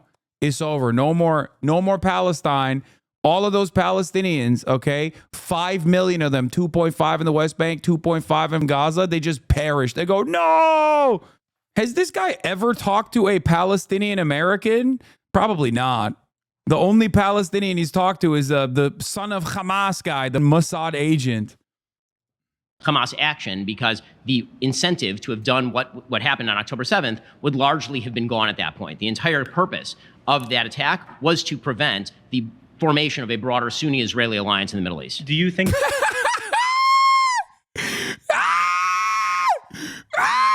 Ben, how can you have this argument while you simultaneously claim that each individual Arab state still hates Israel? Hamas are Sunni. Iran is Shia. How does that work? Oh no. If Saudi Arabia and the UAE decide to be openly, because they were already in partnership with Israel, but like openly in partnership with Israel, then the broader Sunni-Israeli alliance would completely destroy any sort of emancipatory need for the Palestinians, dude. Imagine supporting terrorism. You guys are all... Dog, you are so off base here. I'm going to tell you right now, okay? I do not support the Saudi government. I do not support the Israeli terror state.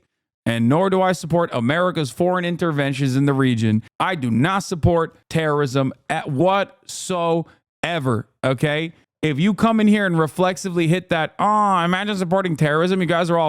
Do you support Hamas? Do you support Israel? Do you support Israel? Do you support Israel? I understand why Hamas exists. Do you support Israel? I support neither. Okay, supporting neither while Israel is doing a genocide is basically just supporting the genocide then. Good job. Big brain. I support neither. What's the solution then? Yeah. Meanwhile, Israel's blowing up Beirut, leveling Beirut, destroying Gaza, doing an accelerated version of its genocide in northern Gaza. And he's like, both sides have some flaws. Yeah, dude, I know.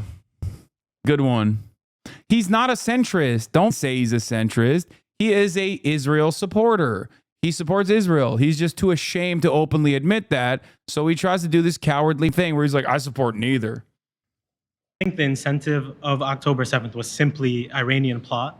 I think that the Iranians were certainly interested in facilitating the Hamas attacks, and without Iranian support, it would have been very difficult for Hamas I want to ask you, do you think that the conditions in Gaza in any way factor into October 7th? I mean, I think that the conditions in Gaza certainly factor into support for Hamas. As far as the specific attack of October 7th as opposed to rocket attacks, the distinction between, for example, continuous rocket attacks that have been happening since 2006 when Hamas took over the Gaza Strip and the wide-scale terror assault of October 7th is sort of a difference in kind. Now, since 2005, what has Israel done to the Gaza Strip to formulate or allow kind of the otherization of the Palestinian people who live in the Gaza Strip? Well, I mean, in 2006, Hamas took over, promptly killed everybody who's associated with the Palestinian Authority, has never held an election since, and has... What happened in that process? Surely America was not involved in it at all, where there was a deliberate mechanism led by the United States, led by the CIA, the Bush administration, to basically forcibly coup after the American government didn't like the election results that, caused Hamas to win the election because they didn't listen to Fatah. They didn't listen to the Palestinian Authority that openly stated that this is not the right time to do an election whatsoever. Yeah, they just went in and they were like, we love murder. Hello, I am Hamas. I love to do murder. I'm going to kill everybody. No, that's not how this happened. That's not how this happened at all. What the fuck are you talking about? They literally nabbed like elected representatives and tortured them in a black site. Has been running the place with an iron fist. No, I want to understand now, with an iron fist, is Hamas the one who is putting forth the land, sea, and air blockade in the Gaza Strip? The land, sea, and air blockade is specifically because Hamas is in control of the Gaza Strip. Now, I'm confused because... Wait a minute. That's crazy. But that doesn't make any sense because there was an airport there.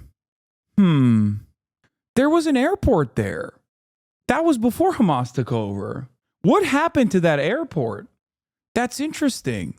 So I guess that preceded the Hamas takeover, but I don't know. Because if we expect that the October 7th attacks only happened because Iranian influence in the area, I don't see how 17 years of a land, air, sea blockade will happen if that's not a symptom to to allowing people basically pressure cook its way into something like that happening. Okay, the idea that October 7th was specifically as an incident caused by movement between Hamas and Iran and Hezbollah and coordination between those groups for geopolitical reasons is the claim. If the claim that you're making is that October 7th was sort of an inevitability based on the conditions on the ground in the Gaza Strip, that's not exactly how I think foreign policy works.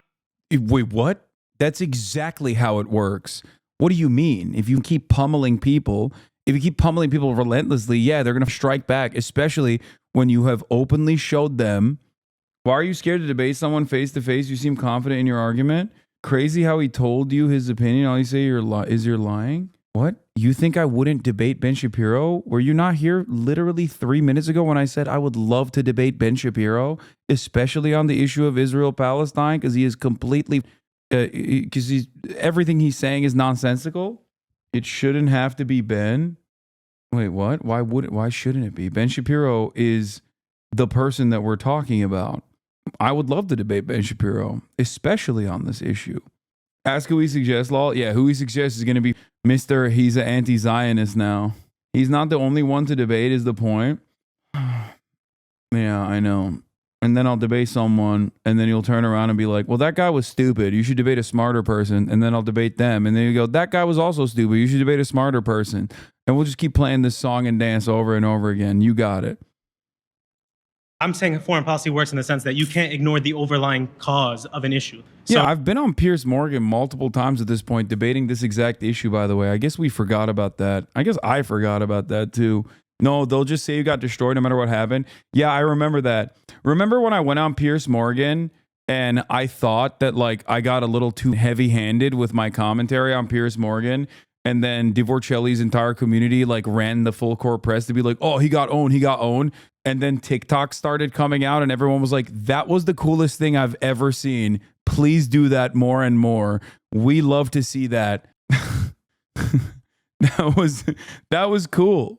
That was fun. That was yet another moment where like people had a different opinion that they in their hug box collectively thought everyone else would see. And then the broader marketplace had a very different perspective on it. So now when we talk about the Abraham Accords, do you not think that the Palestinian people not involved in the Abraham Accords plays any part into the region remaining unstable, specifically with these two groups of people? The region got specifically much more stable while Donald Trump was president because of the Abraham Accords. With again, I don't know how you can go and quantify that when the Palestinian people are not involved. 2023 was the deadliest year for Palestinian children on October 6th, according to a UN report published on October 6th. Now, if we go and keep ignoring the Palestinian problem, then I don't understand how we can continue to act like forging partnerships between Gulf Arab countries is going to promote stability to the region when we're leaving out 2 million people in Gaza and then 2 million people in the West Bank. It was promoting a lot more stability in the region. For the Saudis, for the Bahrainis, for the UAE. And then, yeah, October 7th still, you're telling me October 7th still happened because of geopolitical reasons in that area. If the Palestinians are not addressed in the Abraham Accords, why do you think that there was a need for October 7th to happen? The reason October 7th happened was specifically because of the confluence of Palestinian desire to put the issue of Palestinians back on the front pages and an Iranian desire to use that as a wedge issue to destroy the Abraham Accords. Front pages as opposed to what? As opposed to it being silenced through political plays under Donald Trump to promote these Abraham Accords that, again, don't achieve the root issue of the problem. The Palestinian people cannot be left out of the table when it It almost feels like Donald Trump's actions, especially with the Abraham Accords, was almost a direct reason for why October 7 happened, don't you think, Ben? I like that he's just walking him slowly through the steps of recognition. Also, this is stupid. The Israel-Hamas war would not have started under Donald Trump is a stupid argument because it doesn't matter who it started under. Donald Trump certainly was responsible for a lot of the environment that caused it to happen. But like when it comes to U.S. foreign policy, it is objectively bipartisan. We know this, okay? So I don't know why the Ben is trying to, defend this from a pro-Trump point of view. It comes to a resolution or an accord dealing with the conflict. Okay, so the root issue of which problem specifically? Of the problem. Do you agree with the legal settlements in the West Bank? With the illegal settlements? So it is... First, do you consider settlements illegal? No. Under international law, it's considered illegal. That is not true. I mean, It the depends on- UN and most international foreign bodies have decided that those settlements are legal. Now, do you think that is just the case of... I think the UN is trash. But so that's what I was... Oh, sorry. What do you mean? The United Nations is trash. Okay, give Israel back then. The f- do you mean? Who created Israel, dog? You mean? What are you talking about? That's crazy. He's like, the UN is trash. Good, convincing and sound argument from Ben Shapiro. Okay. Oh, that's awesome. I was gonna say is that if the UN is trash, if nobody around this area can be brokered into as a third party, if Israel's not allowing third party investigators to come to the Gaza Strip and determine what's happening there, who can justify, who can have the moral authority in the region and say that this is what's happening, that this is a reason of this, or that putting them towards the backside of the conflict is this reason? I need to understand from you, what's your prescription for the area, for the Palestinian people? Are you like Ben Gvir, who says that there's three options: willful emigration of the Palestinian people, like live under subjugation as a second-class citizen of Israeli rule, or third, die? What's the option? No, I mean, moderating and then electing a government that is worthy of actually governing its people and not stealing billions of dollars from its people, either the Palestinian Authority, Islamic Jihad, or Hamas, would be an excellent start. So I need to understand, do you feel like they have the opportunity to do so when they're under the subjugation of 17 years of a blockade by an occupying power? If for 17 years, since the disengagement of Israeli settlements in the Gaza Strip, Israel was able, by the flick of a switch, to turn off the electricity, water supply, and fuel reserves. Right now, we know that in the north of Gaza, up until today, 2 weeks went by where no humanitarian aid was going in. There is no Rafah border anymore. There is no humanitarian going through there. It's been demolished. Okay. And then in the other... it's not true that humanitarian aid is not going in. Actually, just a couple of days. That literally is true. It was also... It also was true when the American State Department actually also arrived at that conclusion independently from every single humanitarian organization and the United Nations that was involved in the process on the ground, when they revealed in a memo to Anthony Blinken that is precisely what was going on, in direct violation of international law and also American law specifically, which Anthony Blinken, of course, just didn't agree with and claimed it wasn't real. What is this? Richie Torres tweeted about me. Oh, you know, that's some ADL ass dog shit right there. Richie Torres, you're a FARA violator. What is this? It's a 17-second clip from behind the block. The leading streamer on Twitch, Hasan Piker, is an apologist for the sexual violence on October 7th. This is, oh God. It doesn't matter if rape happened on October 7th. It doesn't change the dynamic for me. Hasan declares before finally admitting that Palestinian resistance is not perfect. A social media influencer openly defends rape and mass murder. Wait, what? What did I say in the 17 seconds before this, in this 140p clip that you found, dumbass? I'm saying that it most likely did happen, but that doesn't change the dynamic of the genocide. That's correct. I wonder if I could just can I sue a sitting congressperson? Oh, it's his personal account. I wonder if it's different. Let me see this clip. Doesn't matter if rapes happen on October 7th. That doesn't change the dynamic for me even this much. So that's the other part of this problem that many people can't contend with. The Palestinian resistance is not perfect. Wait, he clip chimped me while I was literally talking about rapes most likely happening on October 7th? Wait, my argument literally was, yes, rapes most likely happened on October 7, and that doesn't justify genocide of an entire people. What is he saying? He included the absolving part of the clip. He's not calling you a denialist, he's calling you an apologist.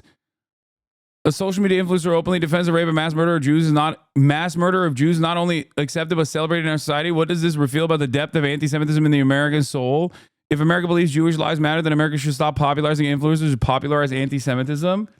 Wait, what? Why concede that with no proof? Because there is virtually zero way for me to deny it. Sexual violence is a commonplace aspect of all types of conflict. It's just something that does happen. There is no control over who got in to Israel once the boundary was penetrated. There were criminal elements that also went in. So, of course, I'm not going to just like wholesale deny the likelihood of something like this occurring, which is ironic because that's precisely what I was responding to when a chatter said that, most likely. And that's precisely what they are clipping out of context. That's crazy. Yes, mass systemic rape coordinated by Hamas, as far as we know, it has no verifiable evidence for it whatsoever. This does not mean that, what is this? Hasan never denied rape occurring. What he said, listen carefully to what he says. For the record, this does not mean that no sexual violence occurred on October 7th. It does not mean that at all. As I've said, there is a likelihood that sexual assault may have occurred on October 7th. However, this report does not prove that. He went through the entire report line by line. The UN found at least 5 credible claims, but sadly no physical evidence could be recovered. Hasan simply said the 5 instances was much less than what was initially claimed, which was systematic mass rapes. But how can they say this when IDF soldiers literally did the same thing, yet Israel is innocent to them? It's so hypocritical. Yes, because Israel's enemies are not humans. That's it. They don't consider Israel's enemies to be human beings. There's a double standard. That's the entire point of this process. That's the entire problem here. I want to find the OG video where I'm talking about it because like it's very obvious that I'm most likely responding to a chatter. I'm most likely responding to a chatter who was like, why are you saying that rapes happen when there's not enough evidence or whatever is most likely what's going on. Because one, there is no evidence whatsoever for one. It is completely and utterly made up. But there is a likelihood for the other and also evidence as far as firsthand testimony from a hostage. Yeah. Here I'm responding to a chatter. How do you dismiss accounts of kerosene and burning, but do not dismiss sexual violence? I dismiss the accounts of kerosene and burning because there's no evidence for that happening, but do not dismiss sexual violence. I don't dismiss sexual violence because there is evidence of that happening.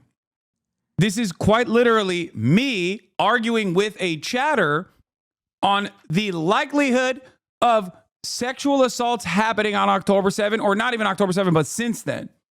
They clipped me arguing that there is evidence for sexual assault under Hamas, the UN report showed that there was one verifiable direct victim of sexual assault from a Hamas militant. There was one. There was direct personal testimony. That is correct. I am not in the business of denying atrocities happening. Okay? I am looking through the information that is being delivered to me with honesty. So, ironically enough, I am literally having a conversation with a chatter who is saying like, why are you, not dismissing the acts of sexual violence? And I'm describing to them that there is a likelihood that it happened and there is direct evidence for it happening, at least in the UN report. That's the difference.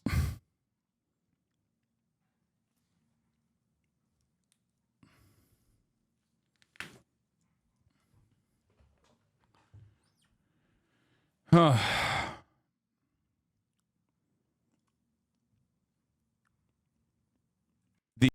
accounting being conducted on October 7, this has muddied the waters so much that understandably many people are like, what the fuck? How am I going to believe this? How am I supposed to believe anything that Israel says? There's a perfectly valid criticism to have against the state that has lied every single step of the way.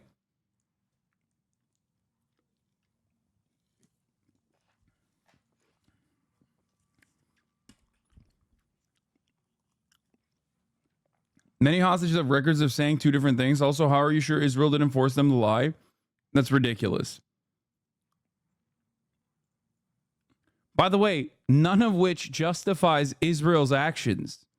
So it doesn't even matter. None of this justifies that Palestinians have a right to dignity, a right to emancipation, a right to live free lives, free from this occupation. Doesn't matter.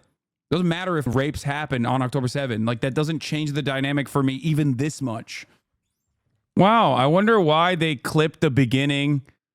So let's see. That's the other part of this problem that many people that can't contend with. Like, the Palestinian resistance is not perfect. They're not like so good. They have magical bullets, and there's no criminal elements that could have conducted themselves very differently.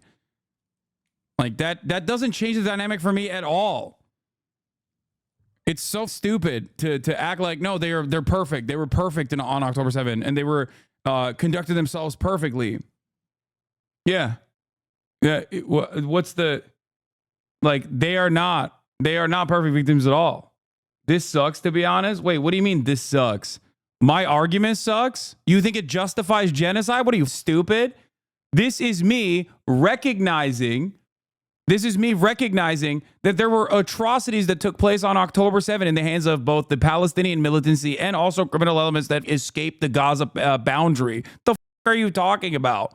I'm saying, yeah, they did a bunch of heinous shit. That still does not justify genocide. I don't think he means the situation, but I don't know. Maybe they meant the situation sucks. What sucks is having a 3-minute ad break at the top of the hour for those who are unsubscribed. No, the UN report does have direct evidence. It was not circumstantial at best. No, many of the claims were just basically a rehashing of the screams without violence stuff or screams without word stuff from the New York Times, which have mostly been discredited, like directly discredited or are circumstantial. There are some pieces of evidence that are circumstantial, and then there is one claim that is a direct victim. Okay, there is one victim testimony. Okay, I can't even ratio Richie Torres on Twitter because he blocked me like the coward that he is, which sucks extra hard. But yeah, it is funny. I feel like the more you address the clip chimps, the more the clip chimps get. Yeah, except they've literally, the more I address it, the shorter the clips get and the more deep fried they get, which is crazy. It's not on his government account. It's on his private account. Yeah, the next clip is just going to be 1 second long. Okay, we wave a magic wand and Israel's occupation and apartheid ends overnight in a total ceasefire. Do you believe the Hamas will release the remaining hostages and completely desist from all violence? Yes, I do. What's the counter to that? What, you think that they just like having hostages? Like the ones that are still alive? Yeah, they would. Why wouldn't they? If there are any hostages that remain at this point that haven't been murdered by the state of Israel. Anyway, does he still use his private account for government acts? I mean, I think Richie Torres is a FARA violator, for the record. Oh, he posted it on his Instagram too? That's funny. What an idiot, dude. Dude, deal with your constituents, man. What are you doing? Like, what the kind of obsessive, nonsensical behavior is this? No counter, just genuinely interested in your thought. What does a win-win look like in your mind? Win-win? End the occupation, end the apartheid, allow Palestinians to return, and create a singular nation state where everyone has equal rights and equal representation. At 37:30, you mentioned sexual violence was likely on October 7th. We don't know anything. They've been in likelihood that sexual violence is a common occurrence in war and in situations like what happened on October 7, and that there is a likelihood that sexual violence did occur on October 7. However, this conversation is not about the likelihood of sexual violence occurring, but rather the investigation, or rather lack thereof, into sexual violence occurring, a proper investigation into sexual violence occurring, and a lack of forensic evidence and a lack of evidence in general. I just want to point that out so that people don't misunderstand. Or Varlo defending you in the replies. You posted a clip in which Hasan is saying rapes did happen, but it doesn't justify the genocide. Why did you cut the context? Is AIPAC is paying you to lie to voters and paying you to lie on Twitter? I just don't like. I think Richie Torres 100%. Like I am very suspicious about Richie Torres. That's all I'm gonna say, because he cares to a very weird degree about this stuff and not his own personal constituents. Like, I don't know what the is going on. Like, he'll turn around and say like, oh, because I care about anti-Semitism, but like, this isn't caring about anti-Semitism. If you cared about anti-Semitism, you wouldn't be like clipping a Twitch streamer out of context and like posting about him claiming that I'm being anti-Semitic. Like, that's so crazy. It's 17 seconds. Are you that stupid that you didn't like check? Like, you didn't even go, let me look at this real quick. That's insane. Let me see what I can do. Problem is, everyone and anyone that I could talk to about this is probably blocked by Richie Torres. And this one, I think, is his official government Instagram, for the record. I don't think this is his, I don't think this is actually his pro-Israel recipients. 1,274,644. Your Uncle Sam Cedar will be very, very upset to hear this from Richie. That's interesting. Watch him delete it now, Lamau. Maybe they're trying to gear up to ban you. Yeah. Oh, this is his government account. Never mind. Richie Torres, New York 15 is not his government account. I'm confused. How does this help the people in his district? It's good to have these receipts in broad daylight. I do see a massive campaign to get you banned before November 4th. This is wild. Yeah. It's so gross to like use a clip of me literally openly defending, like openly arguing with a chatter that said, how could you say that how could you say that no rapes happened, to make it seem like I'm pro Israelis being raped. Like, what a gross person. Like, you're a goddamn elected representative. Like, what the are we doing, dude? 17-second clip? Like, are you insane? Deep fried 17-second clip? I'm honored that Richie Torres used the clip I made. This is actually insane. It's not as bad as like the 9/11 stuff, but it's certainly pretty bad.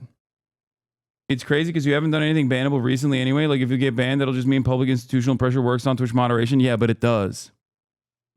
Can you sue to end the era of clip chimping, please? No, it doesn't work that way.